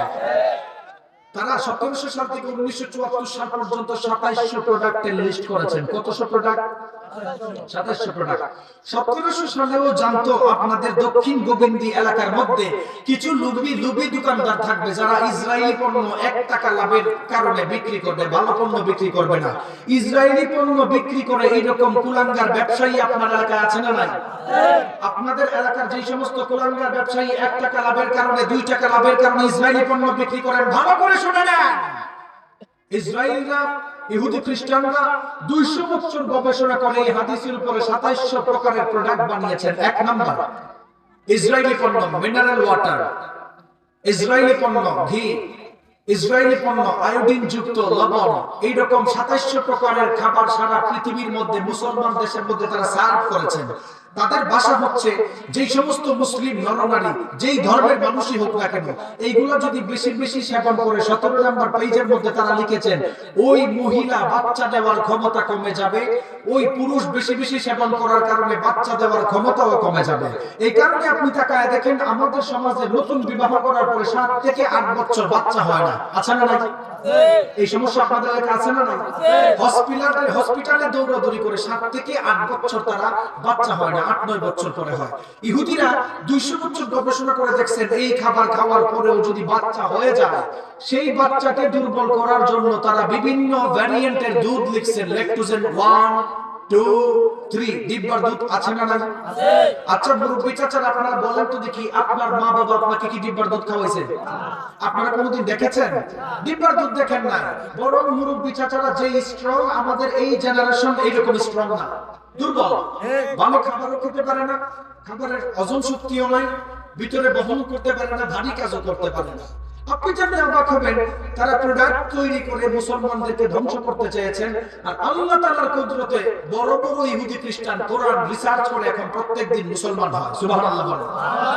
ইউনাইটেড স্টেট অফ আমেরিকার বিখ্যাত গবেষণাগার প্রিয়, তারা গত বছর মানুষদেরকে জানিয়েছেন ইহুদি নবীর হাদিস পড়ে মুসলমান হয়, ইহুদি আল্লাহর কোরআন পড়ে মুসলমান হয়, খ্রিস্টান আল্লাহর কোরআনের আয়াত পড়ে মুসলমান হয়। এইরকম ধারাবাহিকতা ন্যাশনাল গবেষণাগার প্রিয় দাবি করেন কোরআন হাদিস রিসার্চ করে ইহুদি খ্রিস্টানরা এত পরিমাণ মুসলমান হচ্ছে। এটা যদি 2050-60 সাল পর্যন্ত ধারাবাহিকতা থাকে, সারা পৃথিবীর সংখ্যার দিকেও মুসলমানরা এগিয়ে যাবে। আল্লাহু আকবার বলেন। আপনি নবীর হাদিস পাওয়ার পর কি করছেন বলেন? আমি নবীর হাদিস পাওয়ার পর কোন গবেষণা করেছি? আমাদের কোনো ব্যক্তিগত গবেষণা নাই। এটা আমাদের সবচাইতে বড় সমস্যা। এই তাফসীর প্রোগ্রাম এখানে কেন দেওয়া হয়েছে? মসজিদ এখানে কেন? মসজিদ কেন উন্নত করার দরকার? আধুনিক এক ব্যাখ্যা শোনেন। অল্প আমলে জান্নাতে কে কে যেতে চান? দুইটা হাত তুলেন। শর্টকাটে জান্নাত। বাবারে বাবা, শর্টকাটে জান্নাতে যাওয়ার জন্য সবাই রেডি না? আচ্ছা বসেন। শর্টকাটে জান্নাতের যাওয়ার আধুনিক ব্যাখ্যা শোনেন। শর্টকাটে জান্নাতে যাওয়ার আধুনিক ব্যাখ্যা শুনেন। অল্প আমলে নাজাতের জরিয়া এর আধুনিক ব্যাখ্যা শুনেন। যারা শর্টকাটে জান্নাতে যেতে চান আমার এই ব্যাখ্যাটা ভালো করে শুনেন। এই মুহূর্তে আমরা ধরে নিলাম আমাদের জিন্দেগির এভারেজ বছর হচ্ছে 60 বছর। কত বছর? আরো জোরে বলেন। 60 বছর। কোনো মানুষ যদি দুনিয়া থেকে মৃত্যু পর্যন্ত 60 বছর জিন্দেগিতে একটা কাজ প্রত্যেকদিন কন্টিনিউ 1 ঘন্টা করে, 1 ঘন্টা করার কারণে 60 বছরে তার জিন্দেগি থেকে 2.5 বছর চলে গেল। এই হিসাব অনুযায়ী বর্তমান মেডিকেল সায়েন্সের দাবি অনুযায়ী, মেডিকেল সায়েন্সের ভাষায় একটা মানুষ সুস্থ থাকতে গেলে ন্যূনতম 8 ঘন্টা ঘুমানোর প্রয়োজন। কোন মানুষ যদি দুনিয়া থেকে মৃত্যু পর্যন্ত প্রত্যেকদিন 8 ঘন্টা করে কন্টিনিউ 60 বছর ঘুমায়, প্রত্যেকদিন 8 ঘন্টা ঘুমানোর কারণে ওই মানুষটার জিন্দেগি থেকে 20 বছর ঘুমে চলে গেল। কোন মানুষ যদি দুনিয়া থেকে মৃত্যু পর্যন্ত 60 বছর জিন্দেগিতে চলাফেরা করার জন্য ন্যূনতম ধরে নিলাম 6 ঘন্টা কাজ করার প্রয়োজন। কোন মানুষ যদি দুনিয়া থেকে মৃত্যু পর্যন্ত প্রত্যেকদিন 6 ঘন্টা করে কাজ করে, হিসাব অনুযায়ী 8 ঘন্টা ঘুমের কারণে 20 বছর ঘুমে নাই, 6 ঘন্টা কাজ করার কারণে 15 বছর কাজে নাই। তাহলে সবাই বলেন তো দেখি টোটালি কত বছর গেল? 35 বছর গেল। কোন মানুষ দুনিয়া থেকে মৃত্যু পর্যন্ত 60 বছর জিন্দেগিতে ওযু ইস্তিনজার পিছনে যদি আরো 2 ঘন্টা ব্যয় করে, তাহলে তার জিন্দেগি থেকে আরো 5 বছর নাই। 5 বছর যাবার কারণে 35 আর 5 কত? 40। কোন মানুষ দুনিয়া থেকে মৃত্যু পর্যন্ত 60 বছর জিন্দেগির মধ্যে তার জিন্দেগির মধ্যে চলাফেরা করার জন্য ওযু ইস্তিনজা গোসলের প্রয়োজন। প্রত্যেকদিন যদি কেউ 60 বছর জিন্দেগিতে 2 ঘন্টা করে ওযু ইস্তিনজা গোসলে ব্যয় করে, তাহলে তার জিন্দেগি থেকে আরো 5 বছর নাই। 40 আর 5 কত? দুঃখজনক বিষয় হলো আপনি আমি বাঙালি জাতি এমন অলস জাতি, এক কাপ চা খেতে গেলে 3 ঘন্টা সময় নেয়, ঠিক কিনা বলেন? এক কাপ চা খেতে গেলে 3 ঘন্টা সময় নেয়, চা খাওয়ার সাথে সাথে আবার মানুষের গীবত করে, এরকম আছে না নাই? তাহলে বোঝা গেল 60 বছর জিন্দেগির মধ্যে 8 ঘন্টা ঘুমের কারণে 20 বছর ঘুমে গেল, 6 ঘন্টা কাজ করার কারণে 15 বছর কাজে গেল, 35 বছর নাই। 60 বছর জিন্দেগির মধ্যে 2 ঘন্টা প্রত্যেকদিন কাজ, ওযু ইস্তেঞ্জা করার জন্য 5 বছর নাই, 40 বছর নাই। 60 বছর জিন্দেগির মধ্যে 2 ঘন্টা খাবার দাবারের পেছনে ব্যয় করার কারণে আরো 5 বছর নাই, 45 বছর নাই। বোঝা গেল আমাদের জিন্দেগির 60 বছর পুরোটাই বৃথা।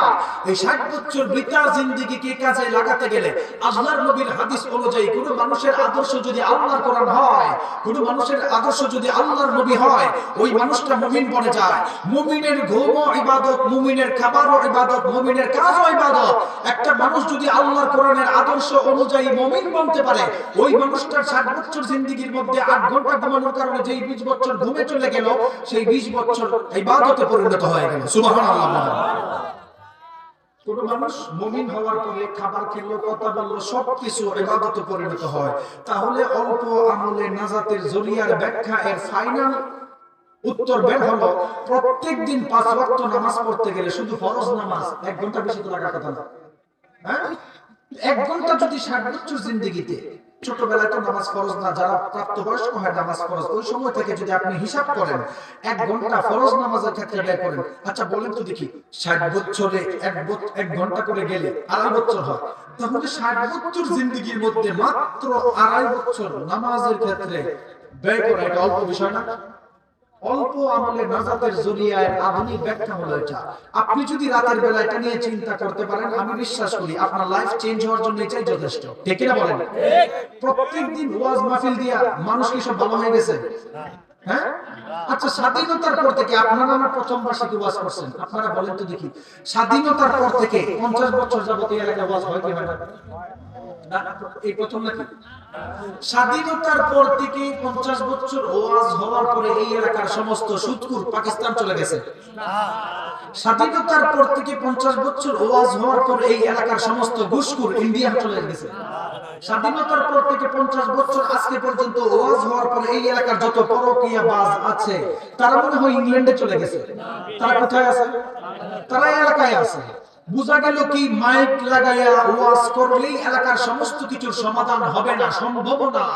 কিন্তু এলাকার মধ্যে যদি আপনি টেন্ডারবাজি, এলাকা থেকে রাহাজানি, এলাকার মধ্যে সৎকর, পরকীয়া বন্ধ করতে চান, আল্লাহর কোরআনকে পার্লামেন্টে নিলে সব বন্ধ হয়ে যাবে, ঠিক কি না বলেন?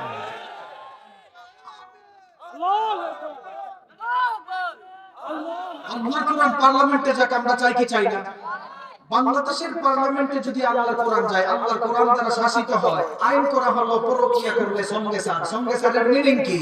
কোন মানুষ প্রাপ্তবয়স্ক বিবাহ হওয়ার পরে উল্টাপাল্টা কাজে ধরা খাইছে পরকীয়াতে, তার সঙ্গে সারের বিধান হচ্ছে মাটিতে গায়রা তেতলায় মারা। আপনাদের দক্ষিণ গোবিন্দি এলাকায় যদি ইসলামের আইন অনুযায়ী বাংলাদেশে যদি আইন হয়, এই এলাকায় যারা পরকীয়া করে, নিজের ওয়াইফ রেখে অন্য মহিলার পিছনে ঘুরে, নিজের ওয়াইফ রেখে অন্য মহিলার সাথে জিনা করে ধরা খাইছে, তারা এইভাবে বিচার করা হয়। আপনারা সবাই বুকে হাত দিয়ে বলেন, এই এলাকায় কোনো পরকীয়া জিনা থাকবে না। ইসলামের আইন অনুযায়ী সমস্ত আইডিওলজি দেওয়ার পরে কোনো মানুষ যদি চুরি করে, ইসলামের আইন হচ্ছে হাত কেটে দেওয়া। কোন মানুষ যদি ইসলামের আইন পাওয়ার পরেও হাত কাটে, ইসলামের সুযোগ সুবিধা পাওয়ার পর, খেলাফার সুযোগ সুবিধা পাওয়ার পরেও যদি চুরি করার কারণে হাত কাটা হয় আপনাদের এলাকায়, এই এলাকার কোন চোর থাকবে না? পরকীয়া বাস থাকবে না? আপনাদের এলাকায় পরকীয়া আছে না নাই? আপনাদের এলাকায় না, সারা বাংলাদেশ নয়, পুরো পৃথিবীকে পরকীয়া ধ্বংস করে দিয়েছে।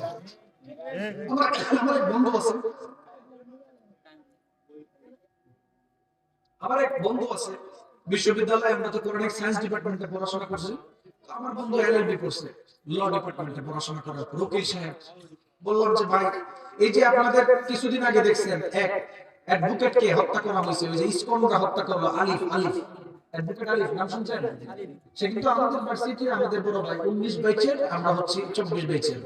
তো 19 ব্যাচের ওনাকে হত্যা করেছেন। এরকম আরেকজন উকিল, ওনারা জিজ্ঞেস করলাম তোমাদের কোর্টে কোন ধরনের কেস বেশি আসে? এই কথা বলার পরে সে বলতেছে, ভাই আল্লাহর কসম, এত পরিমাণ পরকীয়ার কেস, মনে চায় এদেরকে দইরা বাইন্দা সব সময় মানুষদের দেখায়। প্রতিনিয়ত পরকীয়ার কেস যাচ্ছে, পরকীয়ার কেস। এর মধ্যে সবচেয়ে বেশি ফাঁসে কারা জানেন? আমাদের প্রবাসী যুবক ভাইরা, ঠিক কিনা বলেন? প্রবাসী ভাইদের একটা বিরাট বড় ভুল আছে, এটা আপনাদেরকে বলি। আপনারা তো নতুন নতুন বিবাহ করার পর এত ভালোবাসা বেড়ে যায় বউয়ের প্রতি, অ্যাকাউন্ট করার ক্ষেত্রে মা বাবা ভাই বোনকে আপনি রাখেন না, রাখেন শালা শালি আর শ্বশুর শাশুড়ি। তো আপনার টাকা মারবে না, তারা কি করবে বলেন? ঠিক কিনা বলেন? আল্লাহ নবী বলেন উম্মত ধ্বংস হওয়ার আগে ৭০ নম্বর অন্যতম আলামত হলো ওয়া আতাআর রাজুলু ওয়া যাওজাতাহু ওয়া আক্কা উম্মাহু। শেষ জামানার যুবকেরা ওয়াইফের কথা শোনার পর মা বাবার উপর অত্যাচার করবে, মা বাবার সঙ্গে খারাপ ব্যবহার করবে। এইরকম কুলাঙ্গার সন্তান আছে না নাই? অনেক প্রবাসীকে আমরা দেখেছি ৪০ লক্ষ ৫০ লক্ষ টাকা ওয়াইফের অ্যাকাউন্টে ভালোবেসে পাঠাইছে, আর সেই ওয়াইফ ভালোবাসার টানের কারণে আরেক পুরুষ নিয়ে ভালো। ঠিক কিনা বলেন? আবার বহু নিউজ এরকম দেখছি, প্রবাসী লোক এয়ারপোর্ট থেকে নেমে আইসা বাসায় যায় না, পরকীয়া করতেছে, ওয়াইফে ধরতে যায়। এরকম পরকীয়া আছে না নাই? এই পরকীয়ার কারণে সমাজ ধ্বংস হয়ে যাচ্ছে। মনে রাখবেন, পরকীয়ার কারণে ২০ বছর ৩০ বছরের সংসার এখন ভেঙে যাচ্ছে। বর্তমান বাংলাদেশের গবেষণা অনুযায়ী ৭০%, ১০০% এর মধ্যে ৭০% বিবাহ এখন তালাক হয়। তালাক কি হয়? তালাক হয়ে যায়, ডিভোর্স হয়ে যায়। কি কারণে? পরকীয়া। আর না হয়তো এখন আপনি আপনার মেয়েকে ভালো করতে পারেন নাই, অন্য ছেলের সাথে রিলেশন, আরেকটার সাথে বিয়ে দিয়েছেন, এ আবার ভাইকে আরেকটার সাথে চলে যায়। এই সমস্যা আছে না নাই? আমাদের সমাজে প্রচলিত এক সমস্যা আছে, আপনাদের এলাকায় আছে কিনা জানি না। গুরুত্বপূর্ণ পয়েন্ট, ভালো করে শুনেন। তালাক আপনাদের এলাকায় হয় কি হয় না? হ্যাঁ, তালাক। আচ্ছা, তালাক হওয়ার পরে সমাজে একটা প্রচলিত বন্ডামি আছে, ভালো করে শুনেন। ৩ তালাক দেওয়ার পরে আমাদের সমাজের কিছু কিছু মানুষ আছে ৩ তালাক দিয়ে দেয়। তালাক দিয়েছে, ১ তালাক, ২ তালাক, ৩ তালাক দিয়েছে। ৩ তালাক দেওয়ার পরে আবার ওই মহিলাকে নিয়ে সংসার করবে। আছে না এরকম? ৩ তালাক দেওয়ার পরে এই মহিলাকে নিয়ে সংসার করার ওয়ে কি, সিস্টেম কি? আমাদের সমাজে কিছু বন্ধ হুজুরও আছে, ৩ তালাক হওয়ার পরে গামছা পরে নতুন করে নাকি কালিমা পরে মিলাই দেয়। এরকম দেখছেন আপনারা? হ্যাঁ, আপনাদের এলাকায় এরকম নাই মনে হয়? সব আল্লাহর ওলির এলাকায় আজকে আসছি। ৩ তালাক হওয়ার পরে কোন মহিলার সাথে আবার সংসার করার সিস্টেম কি, ভালো করে শুনুন। শেষ জামানায় যার সন্তান বেশি হয়, আপনি আপনার ওয়াইফকে তালাক দিবেন, আবার আপনি সংসার করতেছেন। বিবাহ করার সিস্টেম ৩ তালাক দিয়ে দিবেন, ওই মহিলার সাথে আপনার সংসার হওয়ার একটাই ওয়ে। সমাজে আপনারা যে হিল্লা বিয়ে প্রচলিত আছে, এগুলো টোটালি ভণ্ডামি। হিল্লা বিয়ে বলতে ইসলাম কিছু নাই, হিল্লা বিয়ে বলতে সমাজে কিছু নাই, এগুলো সব ভণ্ডামি। কোন মানুষ যদি তার ওয়াইফকে তালাক দিয়ে দেয়, ৩ তালাক দেওয়ার পরে তার ওয়াইফকে ফিরাইয়া আনার ইসলামের একটা বিধান আছে। সেই বিধান হলো, কোন মানুষ যদি তার ওয়াইফকে তালাক দিয়ে দেয় ৩ তালাক দেওয়ার পরে, ওই মহিলাকে, ওই মেয়েকে ইদ্যত পালন হওয়ার পরে তার মা বাবা আরেক জায়গায় বিবাহ দেবে। আরেক জায়গায় বিবাহ দেওয়ার পর দ্বিতীয় স্বামী যদি তার নিয়ে সংসার করে, আজীবন সংসার করবে। আপনি এখানে কোনো হস্তক্ষেপ করতে পারবেন না, এটার সাথে কোনো চুক্তি করা যাবে না, কোনো কথা বলা যাবে না, আজীবন সংসার করবে, শেষ। আপনার কপাল খারাপ। কোনো কারণে যদি দ্বিতীয় স্বামী কোনো কারণে তালাক দেয়, তাদের কারণে তালাক দেয়, তখন আপনি বিবাহ করতে পারবেন। কিন্তু এটাই আমাদের সমাজের কিছু উলামা উহুম শাররুম মান তাহতা আদিবিস সামা, আসমান এবং জমিনের মধ্যে নিকৃষ্ট কিছু আলেম এখন কালিমা পড়ায়, গামছা ধরায়, আবার বিয়ে পড়ায় দেয়। আসলে না, আপনাদের গাইবান্ধা এলাকায় বলে যায়, এইরকম কোন বন্ড হুজুর যদি পান, তালাক দেওয়ার পরে আবার হিল্লা বিয়ার নামে ভণ্ডামি করে এবং গামছা দিয়ে ঈমান পড়ায়া দেয়, এদেরকে বাইন্দা সূর্যের মধ্যে তাকায় রাখবেন। ঠিক কি বলেন? আমি যেই ফতোয়া দিয়েছি, কোন মুফতি সাহেব তাকে পাল্টায় দেন, কোন মুফতি সাহেব তাকে পাল্টায় দেন। চ্যালেঞ্জ করলাম, আমি চ্যালেঞ্জ করলাম। আমাদের সমাজের মানুষ ধ্বংস হওয়ার পিছনে মূল কারণ এখন এইগুলা। সংসারে শান্তি নাই, ঘরের মধ্যে তালাক দিয়ে আবার এই ওয়াইফের সাথে সংসার করতেছেন, প্রতিনিয়ত জিনা হচ্ছে। আচ্ছা বলেন তো দেখি, যে ঘরের মধ্যে প্রত্যেকদিন জিনা হয়, সেই ঘরে আল্লাহর রহমতের ফেরেশতা আসবে? সেই ঘরে তো শয়তান বসবাস করবে। আল্লাহর নবী বলেন, যেই মানুষের কলবের মধ্যে কোরআন নাই, কোরআনের লেশ মাত্র কিছু নাই, ইন্নাল্লাযী লাইসা ফী জাওফিহি শাইউম মিনাল কুরআনি কাল বাইতিল খারিব, যেই মানুষের কলবের মধ্যে কোরআনের লেশ মাত্র নাই, তার কলবটা অন্ধকার ঘরের মতো। সাহাবায়ে কেরাম প্রশ্ন করছিল, ইয়া রাসূলুল্লাহ, মানুষদের কলব অন্ধকার ঘর বলতে আপনি কি বুঝালেন, এটার মিনিং কি? আল্লাহর নবী বললেন, অন্ধকার ঘরে যেই রকম শয়তান বাস করে, যার দিলে কোরআন নাই, তার কলবটার মধ্যে শয়তান বাস করে। তাহলে কি বুঝলেন? এইরকম ভণ্ডামি কোন হুজুর পাইলে তার বাইন্দা রাখবেন। স্পষ্ট কথা, ইসলামে হিল্লা বিয়া নামের কোনো সিস্টেম নাই। এজন্য যেটা বলতেছিলাম, পরকীয়া আমাদের সমাজকে সাইলাপ করেছেন। আল্লাহর নবী বলেন ওয়া আতা আর-রাজুলু ওয়া যাওজাতাহু ওয়া আক্কা উম্মাহু। সাহাবায়ে কেরাম, নতুন নতুন বিবাহ করার পর যুবকেরা এখন তাদের মা বাবার সঙ্গে সংসার করবে না, তারা তাদের মা বাবাকে বৃদ্ধাশ্রমে দিয়ে আসবে। এরকম কুলাঙ্গার আছে না নাই? আমাদের যেহেতু এখানে যুবক আছে, বিশেষ করে আপনাদের উদ্দেশ্যে কিছু বলি, আপনাদের উদ্দেশ্যে ভালো করে শুনুন। আমাদের যুবকেরা এখন নতুন ট্র্যাডিশনে পড়েছে, নতুন ট্র্যাডিশন। তারা এখন আর পড়াশোনা করে চাকরি বাকরি করবে না, বড় হবে না। তাদের চিন্তাধারা হচ্ছে তারা এখন অনলাইন ইনকামে জড়িত থাকবে। কিসের ইনকাম? Online income. অনলাইন জুয়া আপনাদের এলাকায় আছে না নাই? আমাদের সমাজের মানুষকে অনলাইন এমন ভাবে ধ্বংস করেছেন, এখন আর ঢাকা ক্লাবে জুয়া খেলা যাওয়া লাগে না, মোবাইলের মধ্যে অনলাইন ক্যাসিনো খেলে। এরকম বহু এরকম নিউজ দেখা গেছে। মা বাবা জুয়ার টাকা না দেওয়ার কারণে কুলাঙ্গার সন্তান মা বাবার উপর হাত তুলেছেন। আল্লাহর কসম করে বলে ওই সন্তানটা কোনো জান্নাতে যাবে না। ঠিক কিনা বলেন? অনলাইন জুয়া এলাকাতে আছে না নাই? অনলাইন জুয়ার কারণে পুরো সমাজ ধ্বংস হয়ে যাচ্ছে। আপনারা যে ট্র্যাডিশনে পড়ে আছেন অনলাইন থেকে ইনকাম করবেন, এক অনলাইন জুয়ান পার। দ্বিতীয় নাম্বার, এই এলাকার মধ্যে এইরকম ট্র্যাডিশন থাকতে পারে, অল্প বয়সে মা বাবার অবাধ দিয়ে বিবাহ করে, বিবাহ করার পরে তাদের চিন্তাধারা হচ্ছে পড়াশোনা করে আর করবো কি। এটা ফেসবুক পেজ খুলি কাপল ব্লগ নামের নষ্টামি এলাকাতে আছে না? মুরব্বী চাচারা হয়তো বুঝেন না, আমাদেরকে বোঝায় যাবে। এখনের যুবকেরা বিবাহ করার পরে নতুন নতুন বিবাহ করে সর্বপ্রথম মার সাথে খারাপ ব্যবহার, বাবার সাথে খারাপ ব্যবহার করার পর তার ওয়াইফ নিয়ে মোবাইলে ভিডিও বানায়। কিরকম দেখায় আপনাদেরকে? মোবাইল ধরে পাবে। সে কুলাঙ্গারের দল বলতেছেন আমার ওয়াইফ আজকে গরুর গোশত রাঁধছে, ভিডিও বানাচ্ছে। আমার ওয়াইফ আজকে গরুর গোশত রান্না করছে, লবণ কম হয়েছে, তারপরও মজা লাগে। আছে না নাই? তারপরেও বউয়ের কাছে মজা লাগে। কত বড় কুলাঙ্গার! আর মা যখন তরকারিতে একটু লবণ কম দিয়ে ঢিল মারা ফেলায় দেয়। বউ নাকি গরুর গোশত আজকে রান্না করছে, ভিডিও বানায়। কুলাঙ্গার এইভাবে ভিডিও বানাচ্ছে। হ্যাঁ, বউ ব্যবসায়ী, বউ ব্যবসায়ী, এটাই বলতেছে। ভালো করে শুনুন। কত বড় লুচ্চা, কত বড় খারাপ লম্পট!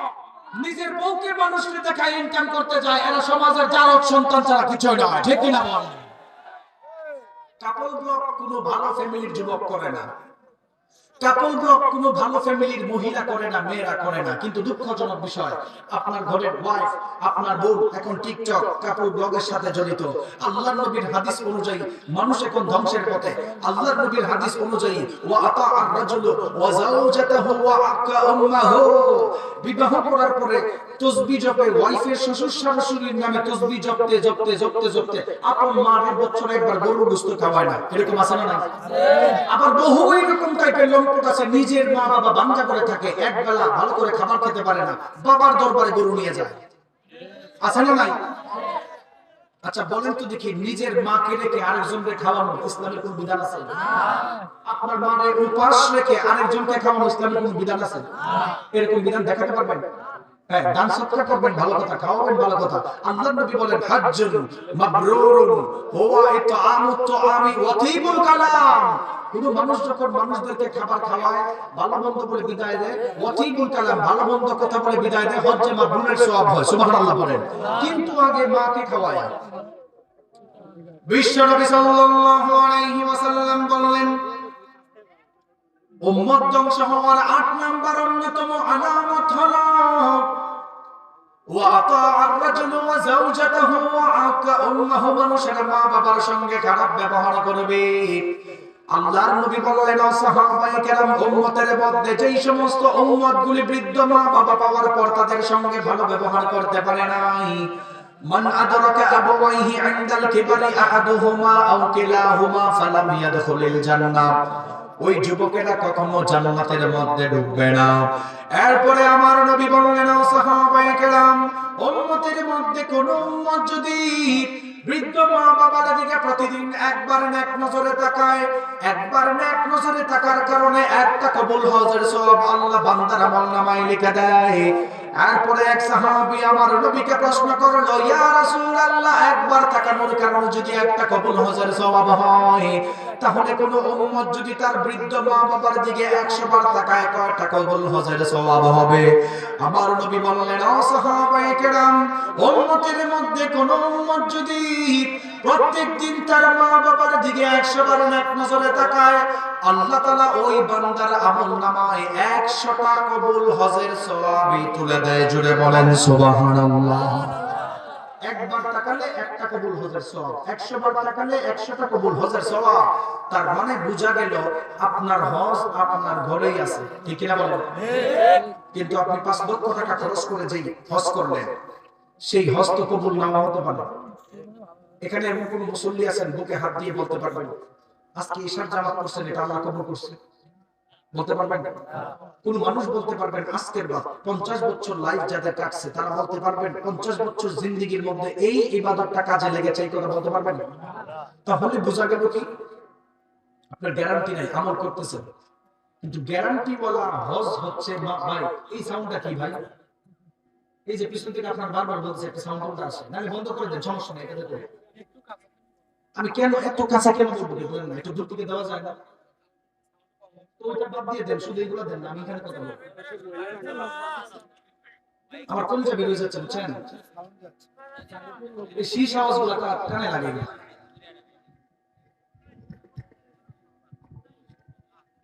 বেশি শীষ দেন, বেশি এগুলো মাথার ইয়া করে ফেলে। তো যেই কথা বলতেছিলাম, রাসূল সাল্লাল্লাহু আলাইহি ওয়াসাল্লাম বলেন, ওয়া আতা আর-রাজুলু ওয়া যাওজাতাহু ওয়া আক্কা উম্মাহু। মানুষ তখনই ধ্বংস হবে যখন মা বাবার সঙ্গে খারাপ ব্যবহার করবে। কিন্তু আপনারা কেউ বলতে পারবেন না আপনার জিন্দেগির 50 বছরে কোন ইবাদত কবুল হয়েছে। আপনি একবার তাকানোর কারণে এটা কবুল হজের সওয়াব। সাহাবায়ে কেরাম প্রশ্ন করেছেন, ইয়া রাসূলুল্লাহ, কবুল হজের সওয়াবের ফজিলত কি? কবুল হজের সওয়াবের ফজিলত হচ্ছে যেই মানুষের হজ কবুল হয়ে যায় ওই মানুষের গুনাহ এমন ভাবে মাফ হয় এই মুহূর্তে যেন মানুষটা নবজাতক শিশুর মতো জন্ম নিয়েছে। সুবহানাল্লাহ বলবেন না? আল্লাহ রাব্বুল আলামিন কোরআন নাযিল করার মাধ্যমে দুনিয়ার মানুষদেরকে জানালেন, এই কোরআন নাযিল করার মাধ্যমে আল্লাহ সমস্ত কিছুর সমাধান দিয়েছেন। আপনি আপনার মা বাবার সঙ্গে কেমন ভাবে ব্যবহার করবেন আল্লাহ কোরআনের মধ্যে বর্ণনা করেছেন। আমার নবীকে যখন প্রশ্ন করা হলো, ইয়া রাসূলুল্লাহ, উম্মত ধ্বংস হওয়ার অন্যতম আলামত কি? আল্লাহর নবী বললেন, মানুষগুলি যখন মা বাবার সঙ্গে খারাপ ব্যবহার করবে, ভাই বোনদের সঙ্গে খারাপ ব্যবহার করবে, নিজের আত্মীয় স্বজনদের সঙ্গে খারাপ ব্যবহার করবে, মানুষদের উপর গজব নাজিল হবে। এত কিছু জানার পর যারা কোরআন হাদিসের বিরোধিতা করেছিল, আল্লাহর নবী বললেন, সাহাবায়ে কেরাম, যারা এত কিছু পাওয়ার পর কোরআন হাদিসের অস্বীকার করেছিল, এত কিছু পাওয়ার পর যারা নবীকে মানে নাই, ওই মানুষটাকে আল্লাহ কবরে তো শাস্তি দিবেন, বরং সমাজের মধ্যে লাঞ্ছিত করবেন। কবরের মধ্যে রাখার পরে যখন তার শাস্তি শুরু হবে, কবরের শাস্তি এমন কঠিন হবে, মানুষদের কবরের মধ্যে রাখা অবস্থায় আযাব শুরু হয়ে যাবে। 6 দিন পরে নখ খসে যাবে, 9 দিন পর চুল, কবর গাহের সামানে নিতে কইরো না কেউ ভুল। 6 দিন পরে নখ খসে যাবে, 9 দিন পর চুল, কবর গাহের সামানে নিতে কইরো না কেউ ভুল। কবর জায়গা ভালো নয়, আমল দিয়ে কবর গৃহ সাজিয়ে নিতে হয়। আমল দিয়ে কবর গৃহ সাজিয়ে নিতে হয়। 17 দিন পেটে পেটে শেষ পোকার খাদ্য হবে, 60 দিন পরে গোশ থাকবে না, কঙ্কাল পরে রবে। 17 দিন পেটে পেটে শেষ পোকার খাদ্য হবে, 60 দিন পরে গোশ থাকবে না, কঙ্কাল পরে রবে। 90 দিনে হাড়গুলি সব, 90 দিনে হাড়গুলি সব আলাদা হয়ে রয়। কবর জায়গা ভালো নয়, আমল দিয়ে কবর গৃহ সাজিয়ে নিতে হয়। 6 দিন পরে নখ খসে যাবে, 9 দিন পর চুল। কবর গাহির সামানে নিতে কইরো না কেউ ভুল, কবর জায়গা ভালো নয়, আমল দিয়ে কবর গৃহ সাজিয়ে নিতে হয়। দেহের চেয়ে অহম বড়, লোভ লালসার পাহাড়, হিংসায় জ্বলে বিবেক তোমার, নফসের কালো আহার। দেহের চেয়ে অহম বড়, লোভ লালসার পাহাড়, হিংসায় জ্বলে বিবেক তোমার, নফসের কালো আহার। হামান কারণ সব হারিয়ে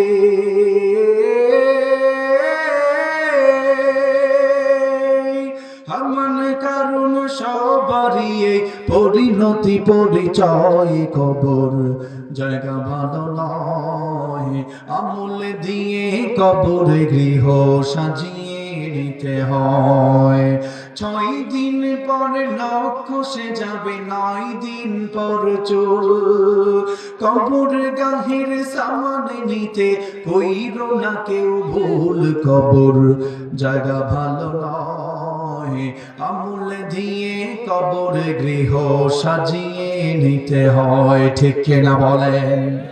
যে মানুষের আমল ভালো নাই, ওই মানুষটার কবরে আযাব আছে না নাই? আল্লাহর নবী বলেন, যে মানুষ এত কিছু পাওয়ার পর নবীকে মানে নাই, মারা যাওয়ার পর নবীর হাদিস পাওয়ার পর যারা নবীকে মিথ্যাবাদী বলেছিল, অস্বীকার করেছিল, নবীকে গালি দিয়েছিল, ওই মানুষদের জন্য আল্লাহ নবী সুপারিশ করবেন না। নবীর সুপারিশ পেতে গেলে, নবীর সুপারিশ পাওয়ার জন্য অবশ্যই কোরআন হাদিস আপনার আদর্শ হতে হবে। ঠিক কিনা বলেন? আপনার আদর্শ যদি মেসি নেইমার হয়, আপনার আদর্শ যদি কোনো বেনামাজি নেতা হয়, মনে রাখবেন তার সঙ্গে আপনার তার হাসর হবে। আল্লাহর নবী বলেন, যার আদর্শ যার সাথে হবে তার সাথে হাসর হবে। আল মারউ মা'a মান আহাব্বা। আপনার আদর্শ মেসি নেইমার হলে আপনার হাসর মেসি নেইমারের সাথে হবে। কিন্তু দুনিয়াতে যদি আপনার আদর্শ আল কোরআন এবং নবীকে মডেল বানাতে পারেন, আমাদের হাসরটা নবী রাসূলদের সঙ্গে হবে। সুবহানাল্লাহ বলেন। যে কথাগুলি আপনাদের সামনে বলেছি, বিশেষ করে মা বোন যারা শুনেছেন, আপনারা যারা শুনেছেন, আমি যেই কথাগুলি বলেছি কোরআন হাদিসের আলোকে, সেই কথাগুলির উপর আপনাকে এবং আমাকে আমল করার বিশেষ করে তৌফিক দান করুন, আমিন। বিশেষ করে যেহেতু এটা মসজিদ উন্নয়নের কাজ, মসজিদ উন্নয়নের প্রোগ্রাম, মসজিদে দান করার দরকার আছে না নাই? আরো জোরে বলেন, মসজিদে দান করার দরকার আছে না? এই যে একটু আগে শুনলেন, অল্প আমলে নাজাতের জরিয়া, শর্টকাটে জান্নাতে যেতে চান, শর্টকাটে জান্নাতে যাওয়ার অন্যতম আরেকটা সিস্টেম হচ্ছে, পথ হচ্ছে দান সদকা করা। কি করা? দান সদকা করা। আপনি যখন দান সদকা করবেন, এই দান সদকা কিয়ামত পর্যন্ত আপনার জন্য একটা সদকায়ে জারিয়া থাকবে, কবরে পুষতে থাকবে। মনে রাখবেন, আপনার সন্তান কবরে আপনার কাজে আসবে না, হাসরে আপনার ওয়াইফ আপনার কাজে আসবে না, হাসরে আপনার বাবা আপনার কাজে আসবে না। কারণ হাসরের ময়দান ভয়ানক অবস্থা থাকবে। নগদ উদাহরণ দেই, কিছুদিন আগে বাংলাদেশের মধ্যে ভূমিকম্প হয়েছে, বাবা তার সন্তানকে ফালাইয়া দৌড়, বাবা শপিং মলে সন্তানকে ফালাইয়া দৌড়। তাহলে বুঝলেন কি, হাসরের ময়দানের ভয়াবহ অবস্থায় আপনার সন্তান আপনাকে চিনবে না। আমি সিফাত জামিল এখানে ওয়াজ করতেছি, আজকে আপনাদেরকে চিনি, হাসরের ময়দানে আপনাকেও আমি চিনবো না, আপনারাও আমাকে চিনবেন না। কাজে লাগবে আপনি যেটা হাতে দান করেছেন সেটাকে দাঁড়াবে। আল্লাহর নবী বলেন, যার মিজানের পাল্লা বেশি ভারী হবে, ওই মানুষটা জান্নাতে ঢুকবে সহজে। সুবহানাল্লাহ বলুন। তো আমাদের দান করার প্রয়োজন। মসজিদের অনেক কিছু বাকি আছে। মসজিদের মধ্যে আপনাদের কি কি বাকি? মসজিদ ছোট, এটা বড় করতে হবে না? আচ্ছা, মসজিদ, হ্যাঁ